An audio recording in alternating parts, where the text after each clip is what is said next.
You're giving me, yeah, I wasn't even looking at you. And we are live. Welcome to the NBA Deeper Dive. It is Tuesday, March 21st. I am Josh Engleman. I am joined by Adam Scherer, and we are brought to you by Underdog. Another 6-game NBA slate for us today. A little bit weirder than yesterday's. We've got a lot to break down, but before we do that, please hit that like button, subscribe to the channel, and hit the notification bell so you know when everything goes live. Adam, how you doing today? I'm good. I'm enjoying this NBA schedule. Another 6 games, basically ever since NFL wrapped up. It's been great. It has been like a really solid. I don't think we haven't had a ton of like true garbage NBA slates. I'm enjoying that. I hope that's a testament to like how they're trying to make the schedules now, where like everything is just sort of more balanced. I want this forever. I mean, I think it's just had to do with NFL. Like they couldn't play, or they didn't want to play, 6 to 8 games on Thursday, Monday, Thursday and Sunday. Right. Yeah. It makes sense. So we got some good shit now. Just fun. We got a couple of stinkers tonight. We got a couple of interesting spots. Not too much news like waiting in the wings. I think we have most of what we need at this point in time. Yeah, we weirdly got a lot of news early. Yeah, Spurs really flipped this slate on its head a little bit earlier, but we'll get to all of that. I say we just dive in and start breaking it all down. What do you think? Yeah, sounds good. I had 2 beers earlier today, so I'm flowing. I'm in like a Zen state. I also had 5 different enchiladas, so they're competing against each other in my stomach right now. I looked at it on the menu. I was like, I know that I shouldn't do this, but vacay starts the moment that this show ends. So I feel like today's the day that I could eat everything. So it was like beef, steak, chicken, bean, cheese. Give me them all. When do you leave? Tomorrow? Yeah, tomorrow, like early morning-ish. I get to Vegas like afternoon. Would love to top it off with another W. So maybe this breakdown will help me out. Can't hurt. Washington Wizards, 1-point favorites in Orlando, 226 total. For the Wiz, we are without Kyle Kuzma today. Kristaps Porzingis is in. We got about 15% ownership coming into Porzingis and Beal, another 10 coming into Denny, and very little else coming into the Wizards. Not the most glamorous spot from a DFS perspective on this slate, but there are some things to look at. What do you like the most here for the Wizards? Beal and Porzingis, but Beal we've seen really see a nice bump in usage without Kyle Kuzma this year, going from about a 28.5% usage rate in the games that he's played with Kuzma and Porzingis to about 33.5% in the games that he's played without Kuzma and with Porzingis. So makes him certainly look good. I like getting there. I like getting to Porzingis, who gets up to about a 1.4 DraftKings point per minute guy as well. Beal is the only guy that I'm really getting to here. I thought I would actually get a little bit more. Just not happening as of yet. I'm not getting to Porzingis, which scares me quite a bit. Don't like that at all. How do you want to manage Kispert and Denny? So I expect, so I guess to clarify, right, if the slate started right now, I'd be getting to Porzingis more than Beal, and not getting a ton of any of them. But again, that's 2 hours before the slate starts. So very subject to change based on ownership and news. But I expect Kispert to start. He started the last game that Kuzma was out, which was, I believe, the 14th or the 15th. He played about 34 minutes in that one. I don't know what the closing lineup was going to be because they blew out the Pistons. You ended up getting some garbage time. Denny Avdija played garbage time in that game, which got him to 28 minutes. But in 4 total games off the bench this year, where Beal and Porzingis have been in and Kuzma's been out, Avdija still averaged 29 minutes. So I think projecting around 28 makes sense. There's just volatility there where some games you're going to get 24, some you're going to get north of 30. But assuming he starts, I expect more minutes out of Kispert. He's not as good a point per minute guy as Avdija. So, they kind of come out similarly.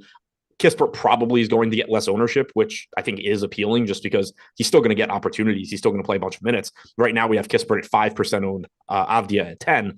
That's a spot where if the slate started right now, I'm getting more Kispert than Avdija. I don't have much of either, but I am getting a little bit more Kispert than I am getting of Avdija. I'm not getting to anything else, though, from the Wizards. They seem to have stretched everything out. Your boy Johnny Davis has been playing. Yeah, he has. One thing, and there's nothing we can really do about it for DFS, but curious to see when Xavier Cooks ends up being in the actual rotation. They used him in garbage time last game, but that was literally he got off the flight from winning the Australian League Championship and showed up with the Wizards. So hadn't seen a playbook or anything. They said that he was available but not likely to play. At some point, he's probably going to be in this rotation, but I don't think it's going to impact anything from a DFS standpoint. Monte Morris and DeLon Wright, you could certainly see play a couple minutes alongside each other. Neither one's getting much ownership, and they're both pretty cheap. Last game where Kuzma was out, you didn't get a full 48 minutes because of garbage time, but in the less than 48 minutes, you got about 28 from Morris, 22 from Wright. You could potentially see them close together. They have done that at times this year. So I don't mind taking some shots there. I'm right around the field at 5-6% on both. Okay. Anything else we should be touching on for the Wizards? I don't think so. Yeah, I was hoping to get a little bit more. Doesn't seem like I'm going to. Not having a lot of Porzingis though, I could when I look at it, I immediately see, oh, Porzingis is going for 50 plus today. Yeah, I mean that'd be fine with me. Now on the Orlando side, not much to talk about here. It's sort of the same situation we've had. Jalen Suggs is out again today. He's missed the previous 2 games. With that, we've got 19% ownership coming to Paolo, 19% ownership coming to Franz, 19% ownership coming to Wendell Carter, minimal ownership coming to everybody else. Let's just sift through those first 3 guys that are actually getting ownership. How do you feel about it? Does it make sense to you? Do you like it? What are you doing? All of those questions. Yeah, I mean, I think it makes sense. It's not a spot where I'm looking at any of the Orlando guys and thinking they're can't miss plays, because while they are good plays and they are playing a lot of minutes, they're in a good spot. There's just going to be a lot of other good plays on this slate, either at their positions or in their price range at different positions. So none of them are I think I just have to jam this guy in. I don't have very strong preferences between them. If the slate started right now, I'd be getting more Banchero than Carter or Wagner or Fultz. I think that is probably because of the small forward, power forward eligibility and the fact that he's a better fantasy producer than Franz Wagner, who is the other one that has MPE. But any of these guys look fine. They're likely to give you enough minutes against Washington where they're going to be pretty solid options. I'm getting to Banchero. I'm not getting to Franz, which is a really interesting experience considering I had been jamming Franz in my lineups for January and February. So right. This is another spot where I kind of know how this is going to shake out. And he's been a little bit better as of late, 0.92 fantasy points per minute over the last 30 days. But I guess it's the eligibility, the shooting guard, small forward, MP that's really pushing him up. Because I don't find them to be any sort of, I don't really see him as a guy that should be 20% owned today. It doesn't look unique to me, but I'm happy to not really be there all that much. What do you want to do with the rest of these guys, though? Fultz, Anthony, Harris. Do you want to take shots on Goga as a potential backup now, taking over for Mo Wagner in the rotation? Is there anything else here from Orlando? I'm getting to some Cole Anthony with Jalen Suggs out. This is certainly a spot where I would say I wouldn't be surprised by the time slate starts if I go from having 16% to having 5%. His price tag has come up, but you can expect him to play around 28 minutes here without Suggs. He was in the closing lineup last game over Gary Harris. That's not always going to happen, but it's going to happen frequently. It's going to happen often enough that at low ownership, I do think there's a nice ceiling there. But again, I think the price tag's pretty much correct as well. So I'm getting to him right now, but I wouldn't be surprised if that falls off a little bit. Okay. Yeah, I don't really have a ton here. The guy that I'm getting to the most is Banchero. I've got about 9% Wendell Carter. I wouldn't mind getting more. I have minimal amounts of everybody else, and I'm just going to hope that this game is largely quiet. Yeah, that Taurean Prince game from last night is infuriating. I mean, I was over the field on him, so that one, the Abaji game, is the one that sucked for me. Also quite infuriating. I ended up with a lot. Once I saw Jalen Noel was in, that sort of changed my scope a little bit. I actually ended up with some Noel heading into the night. So I was just if he goes back to playing the way that he was, I was this is the guy that was playing real minutes and important for a point, and the kind of guy that could step in there and usurp any minutes that Nickeil Alexander-Walker is getting too. And then it didn't matter. Didn't matter at all. Why was Taurean Prince infuriating? He played well. Why do you think? Yeah, it could be the 8 for 8 from 3. Yeah, and not having nearly as much of him after the Jalen Noel news. I got nothing else for Orlando. Me neither. Yeah, it wouldn't be infuriating if I had him. Right. Schedule for the rest of the day is pretty simple. NBA Live before lock coming up next, 6 to 7:30. But the night does not end at that point in time, 8 p.m. Eastern. PGA Live before lock. I believe this is one you want to watch aggressively. This is match play, if I remember correctly. That's a very different vibe for DFS. You got to play that one a little bit differently. So you want to make sure you're watching the show. You can see the schedule on the screen right now. Don't be afraid to hit that like button, by the way. That would help everybody out a ton. And I mention it on every show. I'm going to mention it again. If you're looking to get behind the paywall, check out what we've got. 50% off your first week or month. Click the link in the chat that pops up, or click the link in the description of this video. Projections, ownership, boom, bust across all of the sports, if that's what you're interested in, or you can get 50% off of any individual sport. It just can't be a package that includes Fantasy Cruncher. But if you've been looking to see what we've got, and there's so many sports going on right now, I think it would be a pretty good time. So click that link. Come on in. Oh, here we go. The Detroit Pistons are 2 touchdown dogs to the Atlanta Falcons, 237 total in this one. Pistons are without most of the people that have a heartbeat. That's going to be no Boyan, no Duran, no Burks, obviously no Cunningham, Diallo, or Stewart. We're still waiting on Livers and RJ Hampton. Both guys still have questionable tags, and I think Livers might start today if he is in, so we'll see how that shakes out. Ownership is relatively limited here. 15% going to Ivy, 15% going to Hayes, 15% going to Wiseman. We also have Bagley in a similar price tier, but significantly less ownership. How do you want to manage Detroit? Because it's Detroit. Yeah, it looks pretty good, though. I mean, it's a good matchup. It's a team that's been playing these guys a lot of minutes. But the problem is just that you have 2 teams in Atlanta on the other side of this game and San Antonio that are significantly shorthanded tonight. San Antonio in terms of bodies and high usage players. Atlanta just missing DeJounte Murray, but that kind of just pushes the ownership down on most other guys. But you're getting a lot of playing time from Jaden Ivey and Killian Hayes. I do think the Q tags on Livers and Hampton matter as well. Not that their rates are going to cut into anything, but it does just affect the playing time that you can expect from these guys. Assuming that they are in, though, no issues with Ivy, no issues with Hayes. They've played 6 games together without Bojan Bogdanovic or Cade Cunningham. They've both averaged 0.8 to 0.85 DraftKings points per minute, which is a function of them both being incredibly inefficient at scoring. But the opportunities are there. The minutes are there. They still have high ceilings. I'm getting around 12% Ivy, only getting like 4% Hayes right now. But again, that's a spot where it's not for any particular reason. It's just how things shook out right now. That could easily change by lock. The front court's really, really interesting to me. Right now, I'm getting like 12 to 13% a piece of James Wiseman and Marvin Bagley.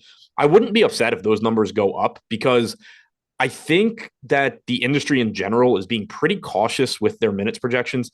We've seen with Jalen Duren in, James Wiseman playing a very big role and getting minutes ahead of Duren when he's not in foul trouble. Now with Duren out, assuming Bagley starts next to Wiseman, it wouldn't surprise me at all if you get something like 32 to 34 minutes from Wiseman and like 30 to 32 from Bagley. That's not, I wouldn't say that's the median, but I think it's very, very firmly in the range of outcomes, how this rotation could go. And that becomes even more true if Livers and Hampton are out or even one of them is out. So getting, kind of, it doesn't matter where you look, getting, projections where it's like 27, 28, 29 minutes for Wiseman, 27, 28 for Bagley. I think from a median standpoint, that's fine because we don't know exactly how this is going to look, but I think there's a lot more upside than those median projections suggest. And so with Wiseman at 6,400 pulling 15% ownership, I think that's perfectly fine. There are a lot of other very good center plays. And even if you get like 31, 32 minutes of Wiseman, there's no guarantee that he beats out all of, Capella, Valanciunas, Carter. There's so many other guys in the range. Allen, Claxton, Jesus, right? Yeah. I mean, it's never ending with 6K, right? And that's not even to mention, Mamu as a pay down option, Sabonis at the top. So even if he gets the minutes, there's no guarantee he beats out that whole group. But I'm really surprised by the 4% ownership coming into Bagley. He played 30 minutes last game. The Pistons had said they were going to limit him in his return. The speculation was he was going to come off the bench. Instead, they started him, played him 30 minutes. He didn't close. I mean, he could very easily just play north of 30 minutes here at 4 to 5% ownership, 6,300 with power forward eligibility. So assuming he starts, you can play him and Wiseman together, but getting those backup center minutes for Bagley, not only are they more productive minutes, but it just makes it easier for him to play more because if Duren's in, you're getting 48 center minutes combined between Wiseman and Duren. And then Bagley has to take minutes from whatever combination of Livers, Magruder, it's going to cut into those guys. But with Duran out, you can get 14 to 16 minutes for Bagley just at center, still get Livers 30 minutes, still get Magruder whatever minutes you want, and still have Bagley get to 30 or 32. So I think Bagley's getting slept on a little bit. I think Wiseman is a very good play as well. I mean, the last time that we had Duran out was the first 3 games that Bojan missed. Bagley alongside James Wiseman. Bagley played 34 minutes. Then he played 36. He played 29 and a half there. Like they had no problem doing it the last time Jalen Duren wasn't playing. So right. I don't really see a reason why it can't happen today.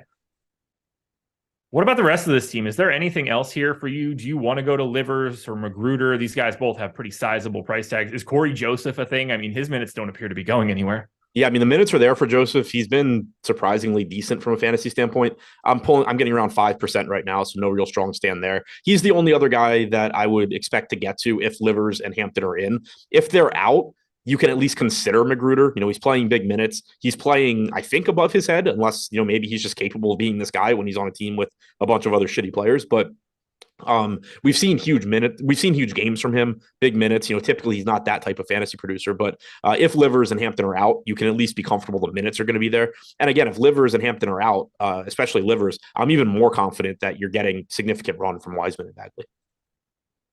And Dez, I'd probably get rid of that girl buying 10 lineups for you. I'd go a different direction if I were you, brother. She back buying Dez lineups again. Yeah. Don't do it, man. Don't do it. Slippery slope. Slippery slope. Oh, God, I hate the Pistons so much. Is there any path to Omarui playing more minutes here today? That Livers and Hampton are out and Bagley. Yeah. So, yeah, if Livers and Hampton are out, you could get more minutes for Omarui because, like, last game you got him just playing the non-Marvin Bagley minutes. But now there's going to be more minutes where Bagley's on the floor, but he's at the 5, and those minutes are open for Omarui. Yeah. But I think you need Livers and Hampton out. Agreed. At the very least, Livers. Right. We just got an ownership update as well. Pretty much the way it looked before. 15% coming into Wiseman, 6% coming into Bagley, 8% to Joseph, 19 to Ivy, 15 to Hayes. I'm grabbing it right now. I'm popping it in here just so I have it. Nope, that's not how you copy things, Josh. Try different buttons.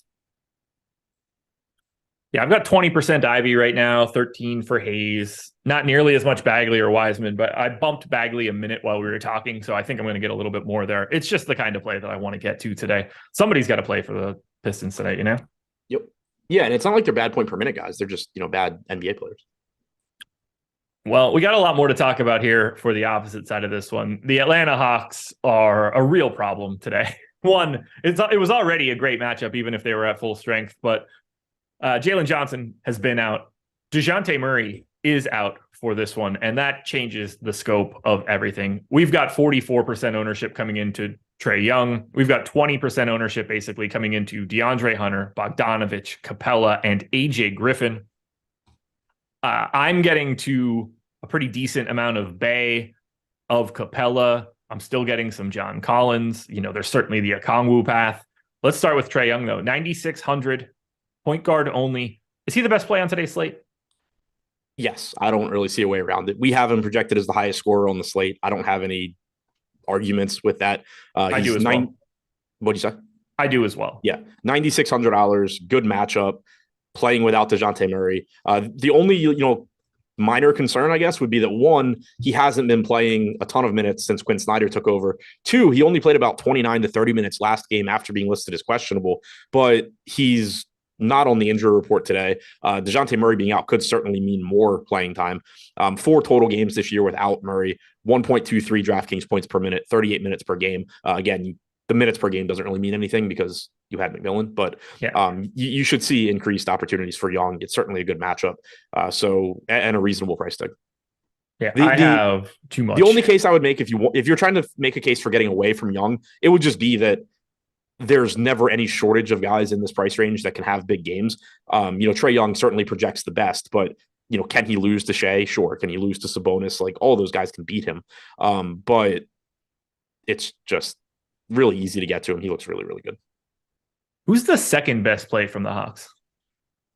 I am getting a terrifying amount of Clint Capella right now. Okay.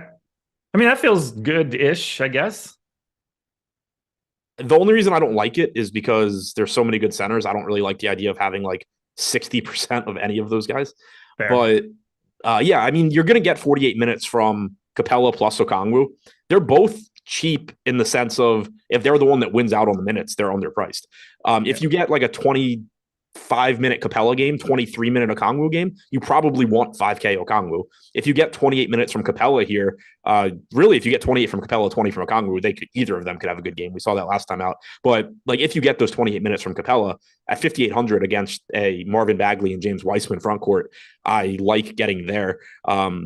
So I do like the upside they give you. I'm not getting too much Okongwu. I'm kind of just getting all of the Capella right now. And I don't mind that. It just scares me for the same reasons I was saying when we talked about James Wiseman, where James Wiseman can have a good game. Clint Capella can have a good game.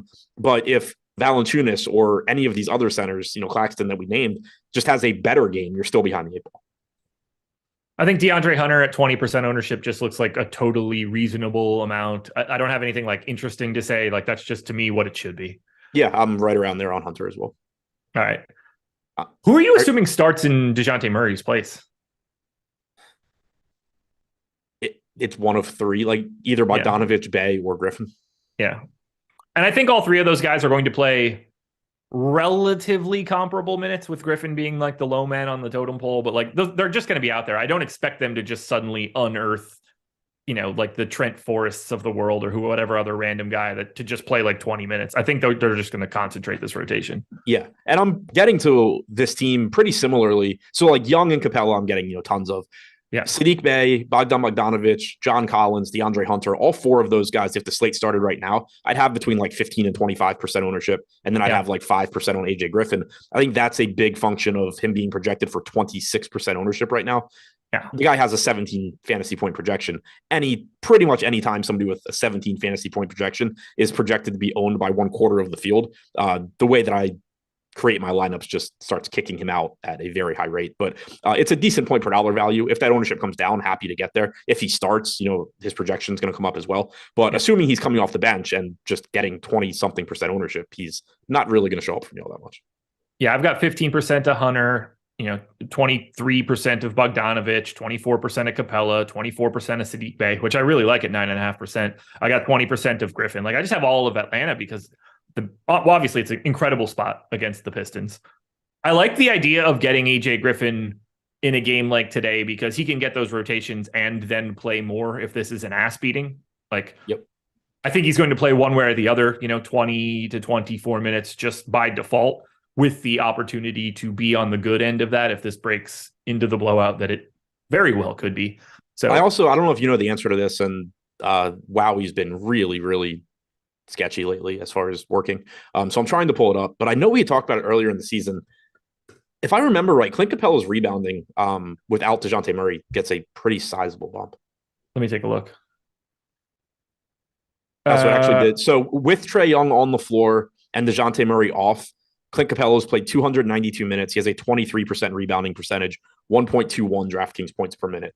Now let's see if I can get it with Murray and Young on. It's 21.8% in the 3 total full games. But with Young and Murray both on the floor, 905 minutes, 21.7% rebounding percentage, 1.14 DraftKings points per minute. So nothing crazy, but about a 700th of a fantasy point, a little over 1 point in terms of rebounding percentage. Do you expect this to be the game you have the most exposure to, at least from the Atlanta side? Yeah, I mean, it's that in San Antonio. Yeah. I'll feel a lot better about the Atlanta pieces. The names are certainly more appealing. Yes. Yeah. These are real NBA players, at least.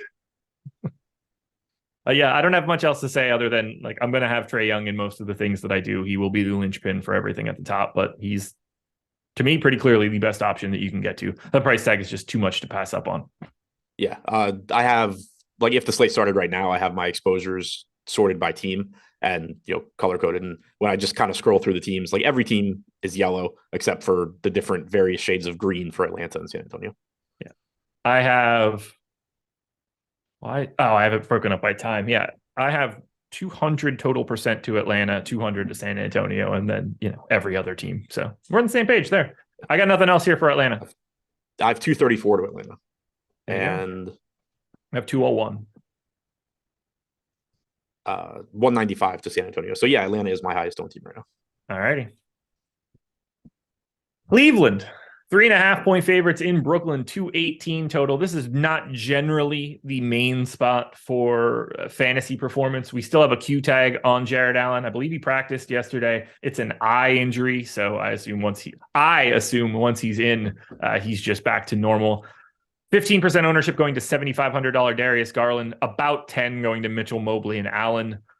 I don't really have much here. I've got Garland and Allen if they're both in. I got about 10% of both. If you got Mitchell, 8,800 is certainly a great price tag, but just not the best game environment. How are you treating Cleveland? Yeah, I mean, I liked the idea of Mitchell this morning quite a bit more because we didn't have DeJounte Murray out yet. I thought that when Murray was in and you had 10% ownership going to Young, 8% going to Mitchell, it made a lot of sense to get to some Mitchell. Now you just get such a big gap in terms of projection between Young and Mitchell that it becomes more difficult. I still think that that's fine if that's how you want to try and differentiate a lineup. You certainly have a very high ceiling from Donovan Mitchell. It's just that not that, medium projections are everything. Obviously, you need to factor in range of outcomes as well. And Donovan Mitchell certainly can beat Trae Young. But when you have Trae Young projected like 12 to 13 points higher than Donovan Mitchell, he's just going to show up a lot more. So if you get to Mitchell, fine. But for me, it's the $7,500 salary on Garland, the $6,200 salary on Jared Allen. Those two are showing up the most for me. Evan Mobley showing up a little bit, but really it's just Allen, Garland, and then I don't really care what else I get from Cleveland. I don't have anything really else to add here.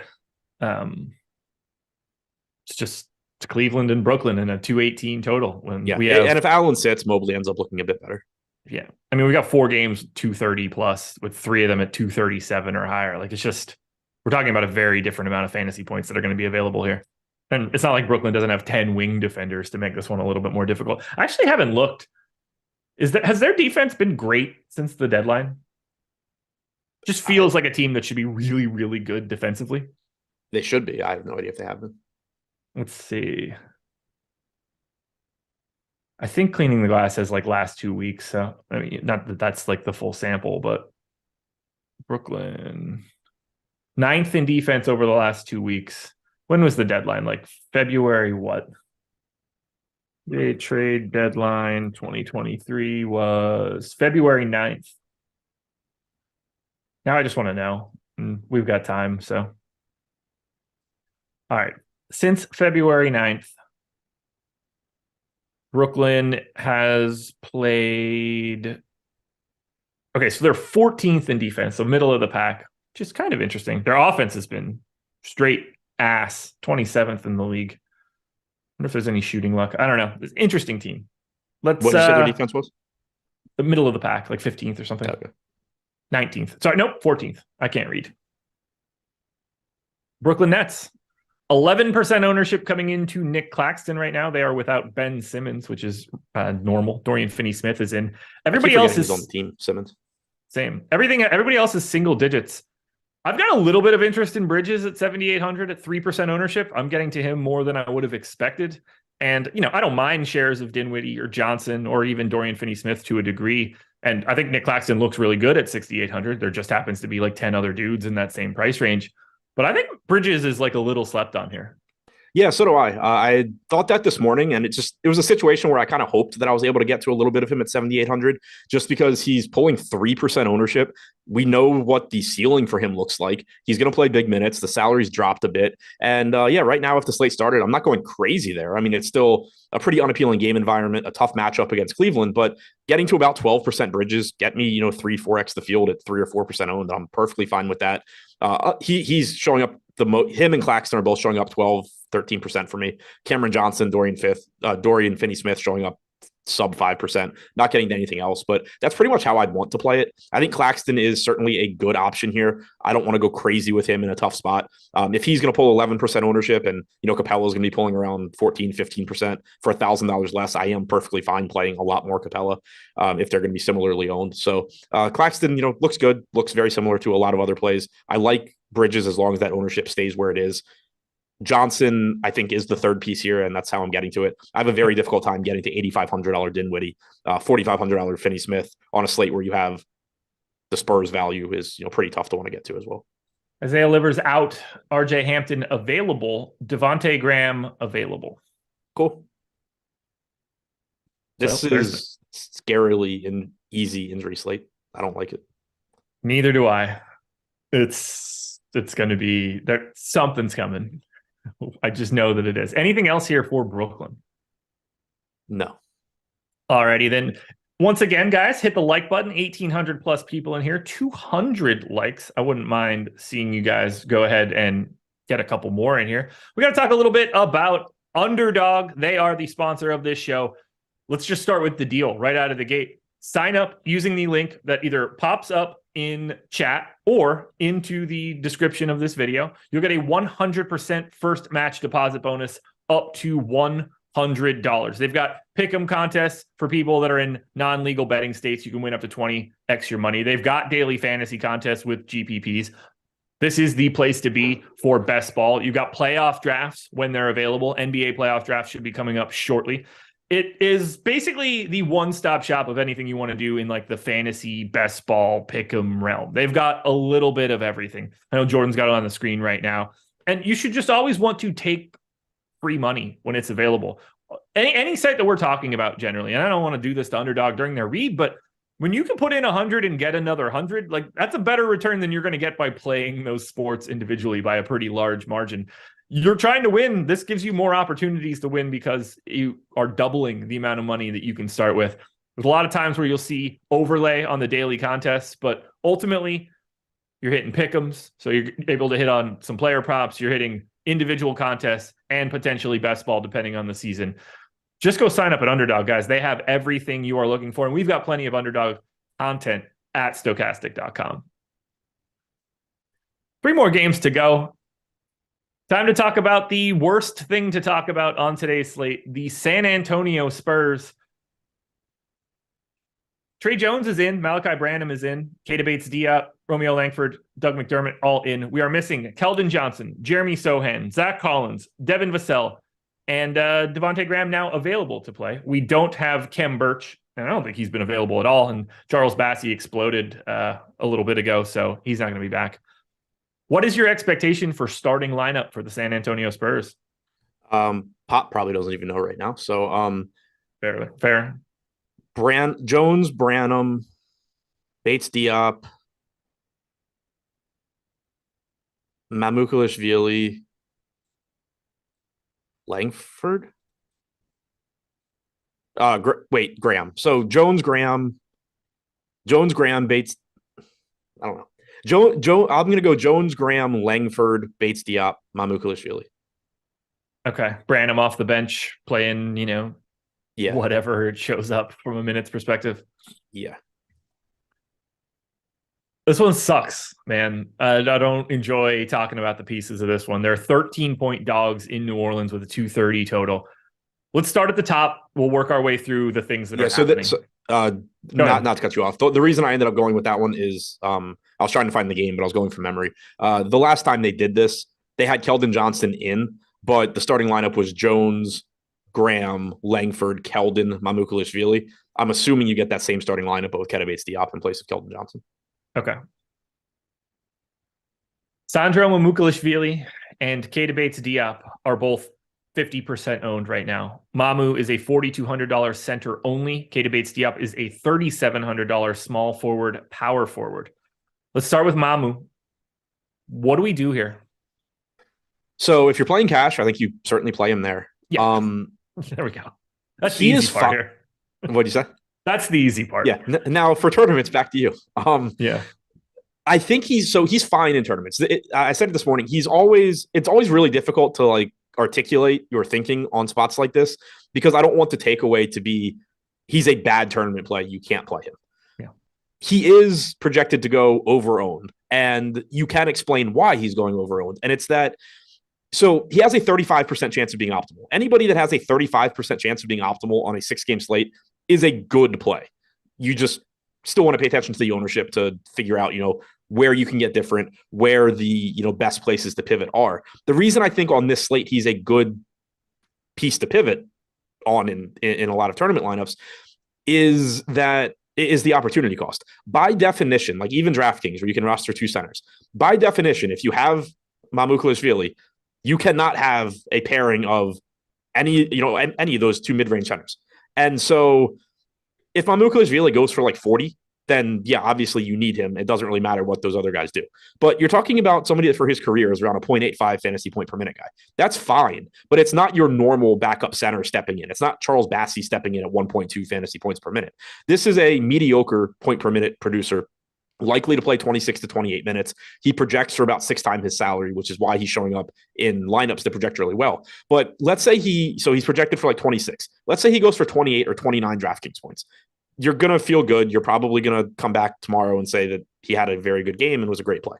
But if he does that, and any two of Carter, Claxton, Capella, Okongwu, Joval, like any of the Jared Allen, any of those guys go for like 40, 45 DraftKings points, any two of those guys, you are dead in the water with Mamouklashvili unless and really on this slate, you don't have those like big payoff options either. So you're pretty much dead in the water because you're going to be able to find value at the guard or forward positions. So like, let's say, Sabonis is another one here where like if he goes for 70 and, Jared Allen goes for 50, you probably need that pairing and you can't have it with Mamou.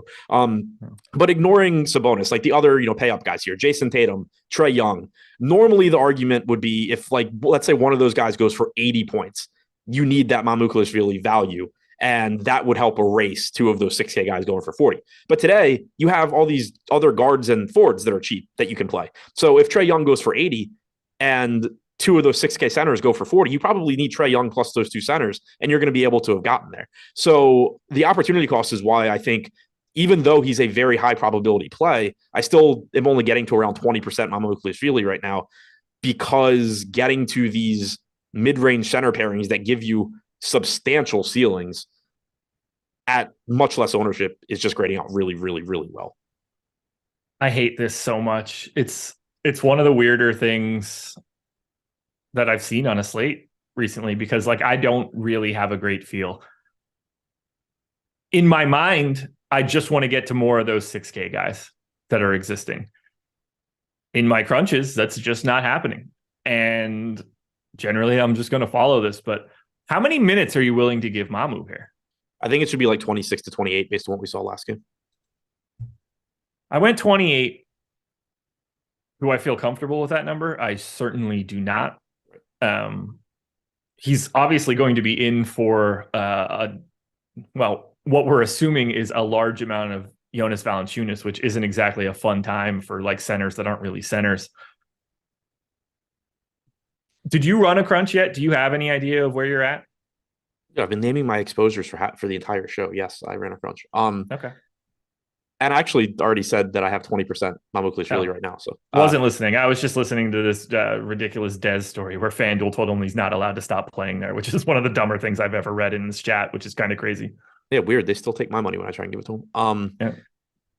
Yeah, no. So, and the difference here too, because this is very similar to when we had Mamou last time, but last time he was 3,100, and while he's still a very good value at 4,200, you're talking about like a 33% bump in salary, and there is more risk there. If he goes for like 28 at 3,100, a lot of times you can do enough stuff with your lineup where it's worth it. And it's going to offset those guys going for 40, but it's just I think at the ownership right now, it's not that he's bad, but I do think one of the best places that I can see to pivot is getting to more of those mid-range centers and less of him.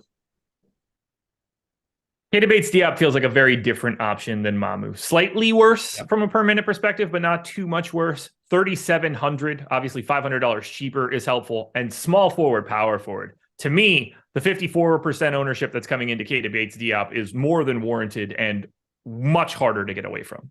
Yeah, it's just one, he's a little bit cheaper, but it's really just the positions there. If the slate started right now, I'd have like 68% of him at the same ownership as Mamouklashvili. It's just a difference in pricing.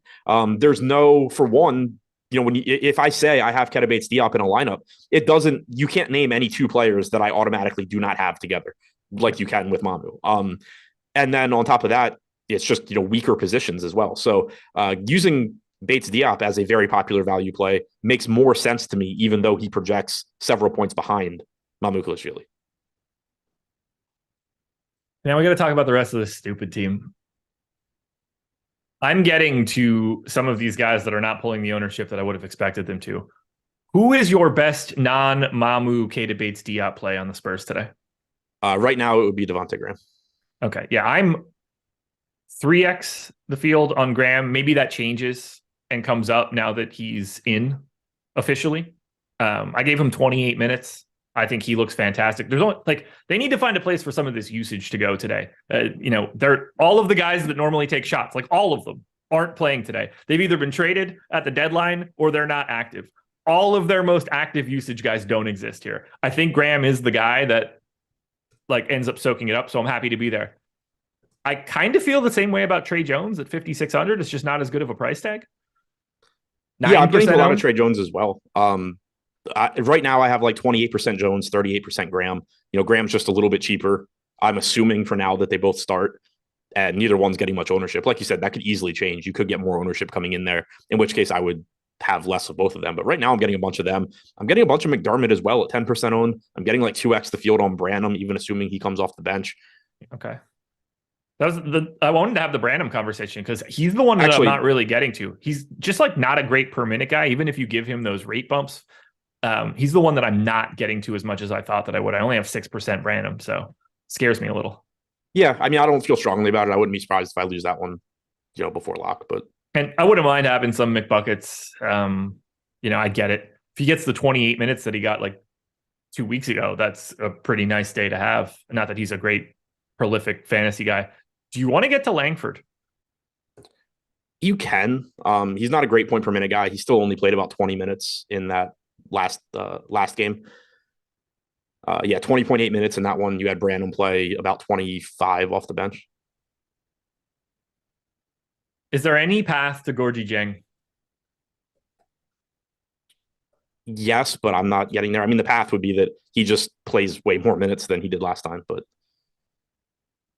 is there anything else that we should be saying here about San Antonio? I don't think so. All righty. This is a disaster waiting to happen.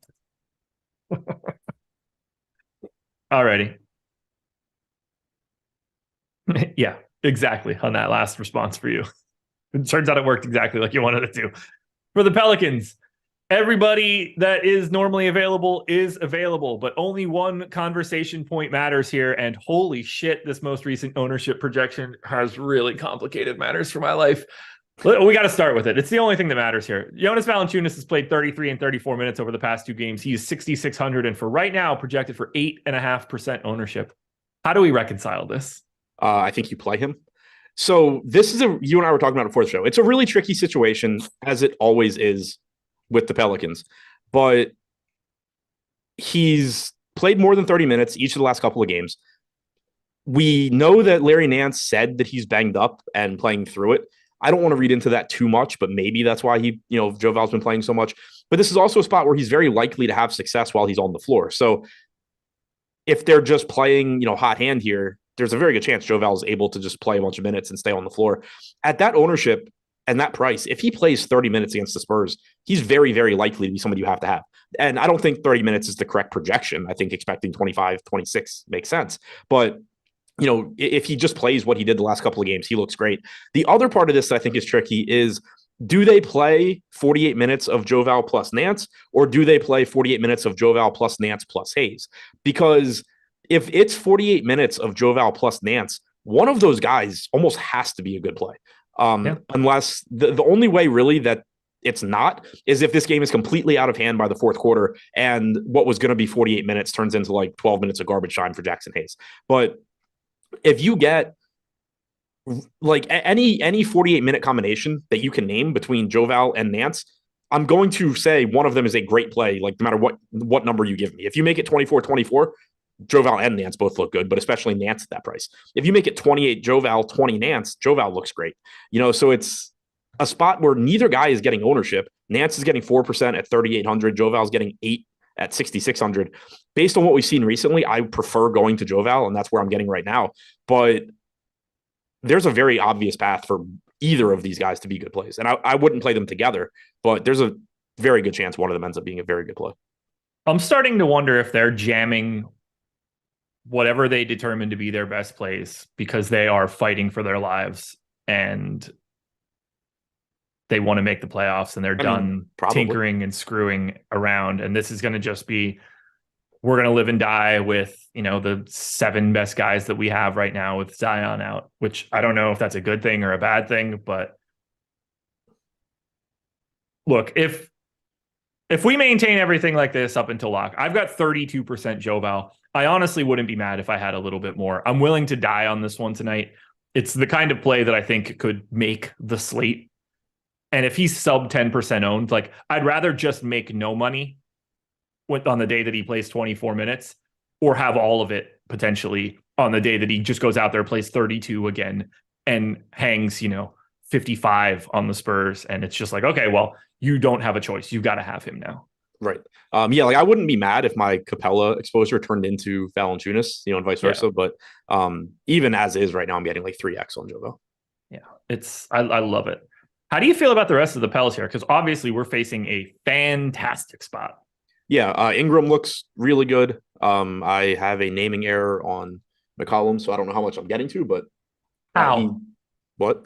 How? Why are we acting like he went by like Chris Joseph McCollum yesterday and now it's changed? This dude's been the same person for years. Because I copied. I don't know what his real name is. I copied and pasted with no periods instead of periods, and Fantasy Cruncher uses periods.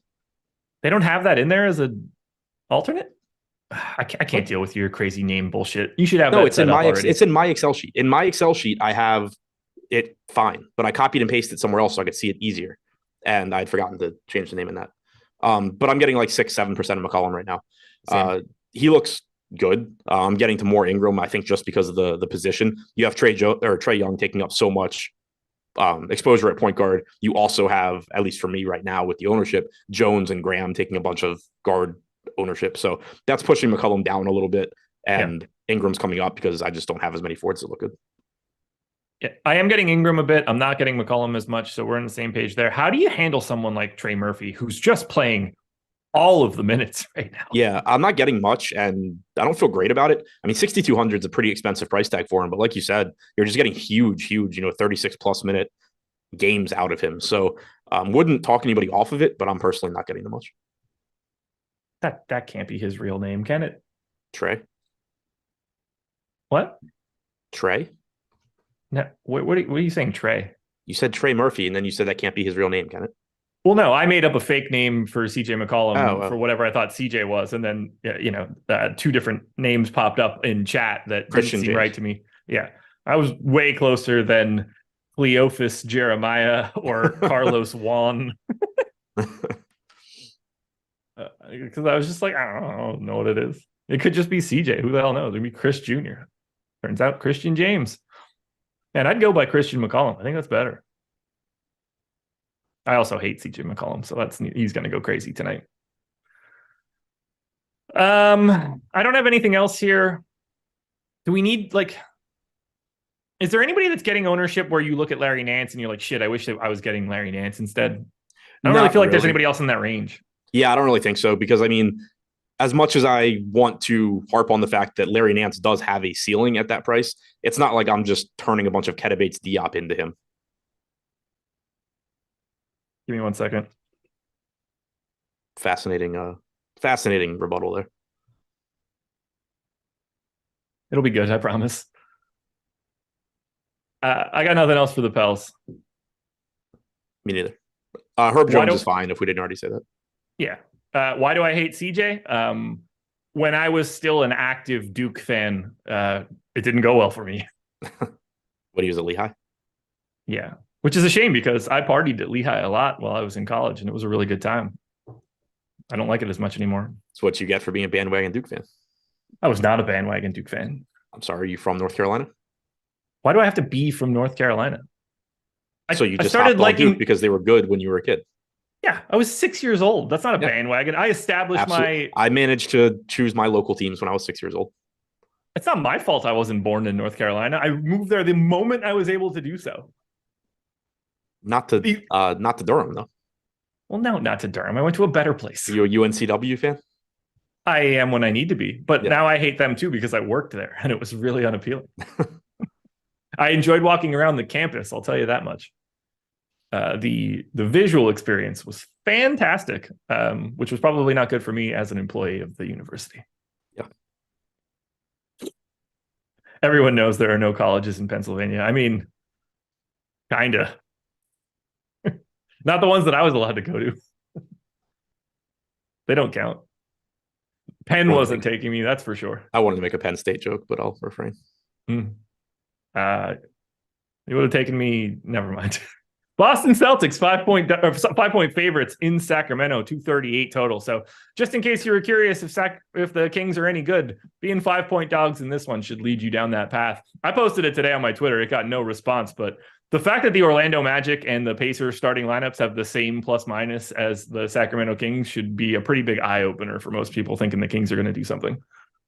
And I think that maybe it undersells the Magic and the Pacers too, to a degree. Maybe the Magic and Pacers are just undervalued. Maybe. Celtics, we're getting Time Lord back for some undetermined amount of time. Enough, though, so that at 4,800, I don't think I'll get there. I gave him 20 minutes. I don't think it matters. Let's talk about Brown, Tatum, and Smart, the only guys getting any ownership. Yeah, they're fine. It's a great matchup against the Kings. Tatum, 10-5, no real issue with that price tag. You do have small forward, power forward eligibility. But as I said before, that's a position where I am typically using it to pay down, or I'm going to Ingram in the mid range. So like I think if you're playing if you're playing more Mamu than I am, you probably should be getting more Jason Tatum than I am, just because you're saving more money at the center position and it'll allow you to pay up at that weaker forward spot. For me, I'm taking that high ownership on Bates Diop at the forward spot and then using more of the lower owned centers, and that's just going to make it so I can't get to quite as much Tatum or Brown, but they both still look like good plays, good matchup, great matchup against the Kings. Marcus Smart at 5,300, pulling 10% ownership. No issue with that. He's right now getting more ownership than Trey Jones at a similar price point, similarly owned to Devontae Graham. And so I'm just getting more of those guys as long as that ownership holds, because those guys don't have to play with Jason Tatum and Jaylen Brown. They are going to be running the show quite a bit more for the Spurs. But if that ownership were to change, where you're getting 15-20% Graham and Jones, and Smart's at like 5-6%, I think I start getting to quite a bit more Smart. Mixing in a little bit of Brogdon at 5,800 is fine as well. You could say the same for White. But despite the great matchup, I just have trouble getting to a lot of this team. I think they're pretty much owned correctly, and they are essentially healthy. Yeah, I don't have much else to add. It's clearly a great spot. You're getting Sacramento on the back-to-back, but there's just not a lot of value to wring out of those price tags. Shame. Would have liked it. Let's go to the Kings side. The only other thing that we could talk about here for Sacramento is the fact that we still have a Q tag on Kevin Huerter. He did not play yesterday. He did not play on Saturday either. Don't know how much it matters. We've got 10% ownership coming into De'Aaron Fox, who was everybody's darling last night. No real ownership coming into anybody else, like 5% to Sabonis, another 5% to the Barnacle of the Bay. You getting to the Kings? Not much. It's a tough matchup. It's a back-to-back. Clearly, if you can get to Sabonis, great. If you get the Fox, cool. You have a pretty cheap price tag on De'Aaron Fox, so I am getting to more of him than anything else here, getting around 17%. He was 8,200 yesterday, came up to 8,300 today. Obviously, not as good a matchup as you had against Utah yesterday, but he's still playing big minutes as long as this game's competitive. We know Sacramento is a very, very good offense, and only 10% ownership coming into an $8,300 Fox seems a bit low.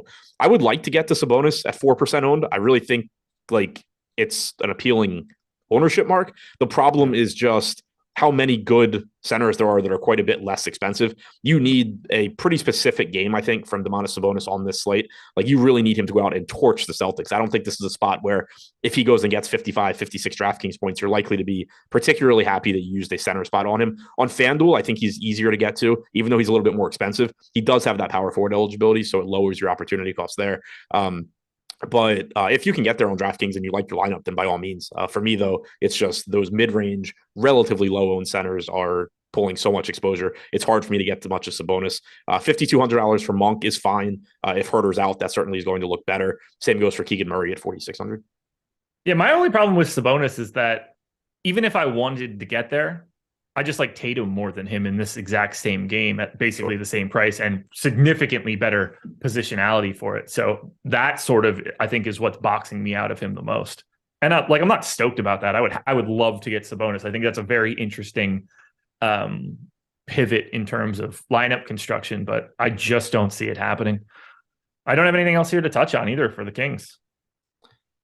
Yeah, me neither. And yeah, to your point on Sabonis, it's also just sort of the inverse of what I spent all that time saying about Mamu is like Sabonis can have a quote unquote good game, but there's just so many times that it's going to get erased because you actually would have been better off having a pairing of two of those, 6K guys. Yeah, you need Sabonis to hang a 60 burger plus here for it to matter just because of that 6K range. Right. All right, let's close it out. Final game on the slate, 10:30 tip-off for the Oklahoma City Thunder, 7-point dogs in LA against the Clippers. Thunder are at full strength. Everybody that's normally available is available for the Thunder. 10% ownership coming to Giddey and to SGA.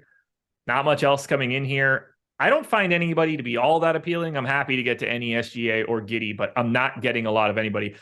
Trae Young has kind of ruined SGA for today, which does make for an interesting pivot, but that's about it. Yeah, SGA, if you get there, great. It's just I'm having trouble getting to much in that price range that isn't Trae Young. If you're playing less Trae Young than me, fine. Like you said, he shouldn't be a 4-to-1 dog to Trae Young if you're just talking about those two specific players. But since you do have 7 other or 8 other, depending on your site, roster spots to move guys around, Trae Young is not one of the ones that I'm getting away from.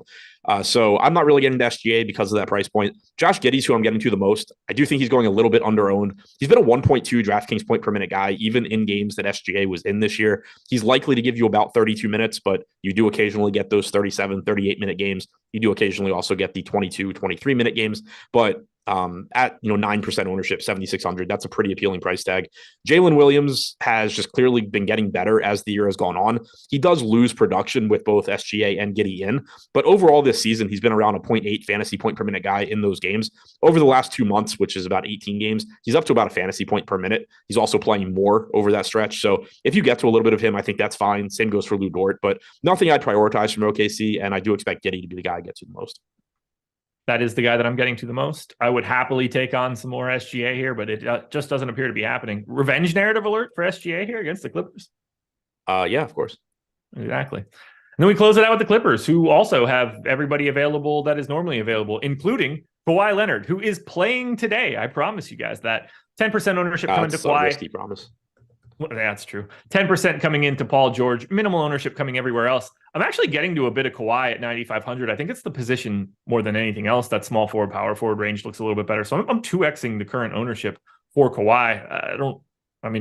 Good spot here against OKC, I guess. What do you want to do with the Clippers? Not a ton. It's just another spot where I think they're a decent tournament team, but there's not like one guy that stands out. You just have a healthy Clippers team. You have correct pricing. So there's nothing that I'm getting a lot of. If you wanted to use like Zubats as a contrarian center, that's fine. I'm not getting tons of him. I have like 6%, getting around 6% Westbrook. George is getting the most ownership, most exposure for me at 11%. It's just a team I have. If the slate started right now and you're playing 150 lineups, there's 6 guys that I would have more than 0% of and 0 guys that I would have more than 11% of. I'm not having the Marcus Morris experience today like you and I did a couple days ago. Yeah. So I assume Marcus Morris is going to get those 30 minutes today. Most likely. Yeah, seems about right. I don't have anything else to add here. I think we've hit on most of this. Anything else we're waiting on that you can think of? No, I think we got pretty much everything. Kevin Huerter. Yeah, Kevin Huerter news will be... And Jared Allen official news. Fun slate, I think. The Mamu decision point is going to be the big one because I don't think like the other ownership to me is as it should be. Like there's no qualms with Trae. I think the K debates Dion one makes a ton of sense just because of it. And then after that, all bet. I mean, should AJ Griffin be the 5th most owned guy on today's slate? I don't know. Maybe 4th most owned guy on today's slate. Right. I don't know. I am. Like you can only be so comfortable when you're making like decisions before a slate starts because there's just so much variance. But if this plays out the way that it's setting up right now, where I'm eating chalk on a very cheap forward in Bates Diop, I'm eating chalk on Trae Young, and I am getting away, not getting as much of the field or as the field is of Mamu, so that I can get more of those mid-range centers. That's exactly how I would want to play this slate. It may or may not work out, but I'm more confident and comfortable with that approach and thinking that it's just the correct one than if I were just to say like, oh, I'm not playing Trae Young and I'm hoping he has a shitty game against the Pistons without DeJounte Murray, or, I'm not playing Ketabats Diop, even though there's no real pivots around him in terms of salary or position. Like, to me, Mamu is clearly the one that I can find very good alternatives and still build good lineups outside of just saying like, oh, he's popular, I'm not playing him. Well, that's going to do it, folks. Thank you for joining us. Don't go anywhere. Hit the like button right now if you can. Live Before Lock coming up next. Thank you to Underdog for sponsoring this bad boy. They're going to take you all the way up until 7 and then some. Don't forget PGA Live Before Lock coming up later. Good luck tonight, everybody. I won't see you guys again until Monday, so that'll be pretty fun for me. Adam will be here all the time. Peace.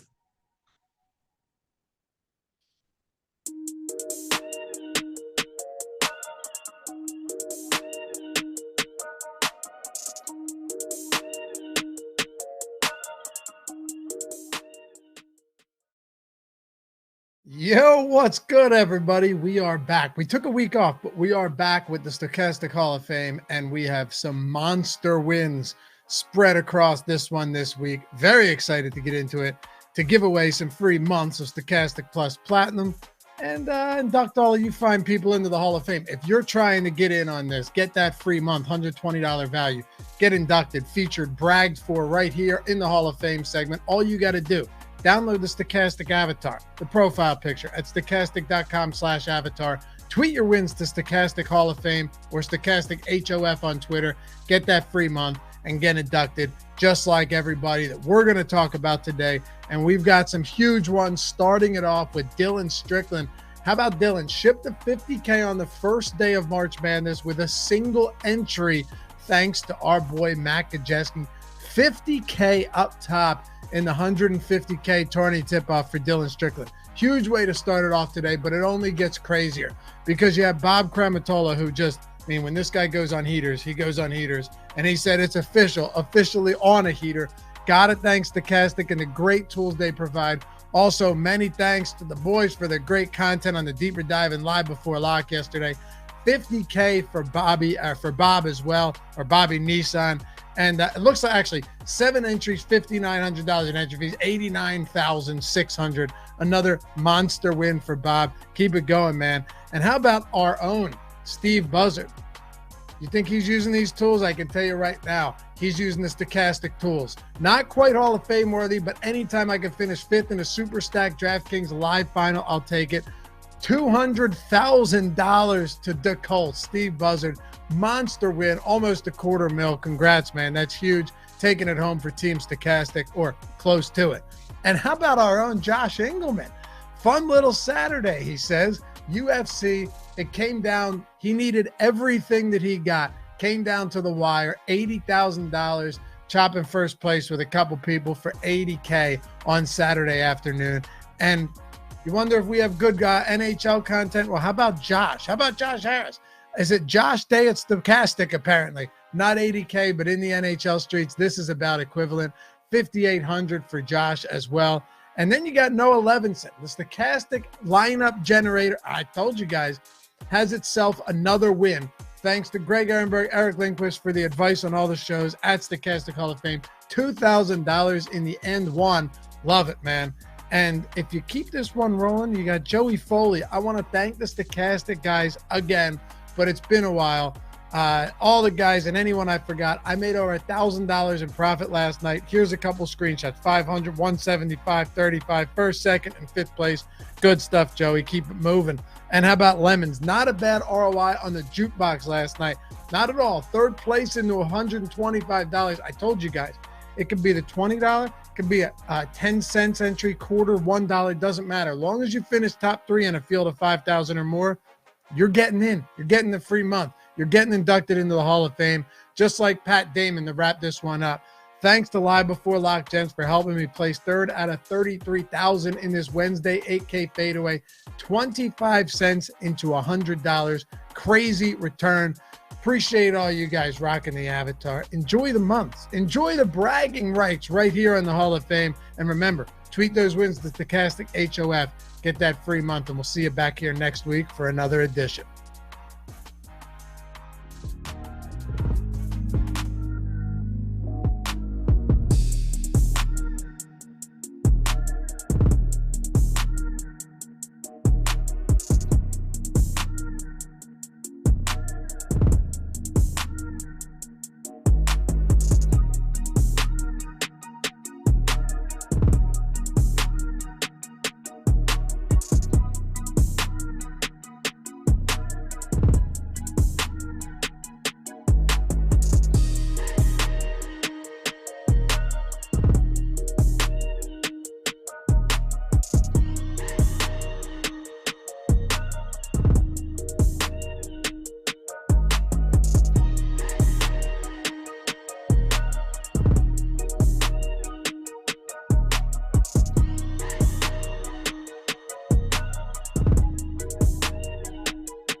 What is going on, everybody? Welcome to NBA Live Before Lock, presented by Underdog Fantasy. I'm Eric Lindquist, excited to be talking through the 6-gamer we have before us for DraftKings, for FanDuel. Hit that like button, subscribe button, notification bells. We get going. Goes a long way for us on this video. Goes a long way for you because you become a prize whenever great content is going live here at Stokastic. Good stuff. I'm hanging out, sidecar, and thank God it's not Greg Ehrenberg because I'm sick of that asshole. But I got my buddy Neil Orfield. Yeah, Player Q DFS, my dude, my Minnesota brethren. How you doing, my dude? Yeah, it's usually me and Greg talking shit about you all show, but now you and I can talk shit about Greg. This is going to be a lot of fun. Looking forward to this. That little weasel. Never seen a 5'2" person talk as much shit about a 6'2", 200-pound human being as me, but you know, such is life. I'm even going to say it. Now that he's not on the show, I'm going to admit it. I think it'd be more of a draw between Greg and Jimmy Butler. Look, I don't think he would really kick Jimmy Butler's ass. I think it'd be pretty close. Jimmy Butler. I would never say that to Greg. Go like this. Dead. Yeah. Greg would die. It would just be over. It'd be over. Unless Greg used his third leg, in which case then he might be okay. But yeah, you don't want to fight with that thing. You got to save that for better utility. But I'm looking forward to this 6-gamer we have before us. Lots of news, lots of things to be paying attention to here. But before we dive in, we'll go position by position for the most part. I actually, you know what? I think we should go team by team. We've been doing that a little bit more, talking through some of the higher owned plays. I'm playing FanDuel today. I'm a sick person. I don't even know what to do with myself, but I like the FanDuel situation a little bit more, and I'm hosting this show. I think it's a little bit easier for me to build and do all my FanDuel stuff than it is on DK today. So that is the site I'm going to be playing on. Are you playing DraftKings only today? I am playing DraftKings. I assume that. So I was literally glad just to help thinking, the FanDuel people out. Yeah, I'm glad one of us is doing FanDuel. I was thinking maybe I should play FanDuel just because we do get a number of questions about FanDuel. Maybe in future. It's hard to play two slates when you are also on a show, so I've just been sticking to DraftKings, but I'd probably answer the questions better for FanDuel if I actually played there. So maybe I'll start a little bit. Yeah, maybe. But also, I just figured I would try to have both of the things covered. Normally, Greg has me covered on the FanDuel streets.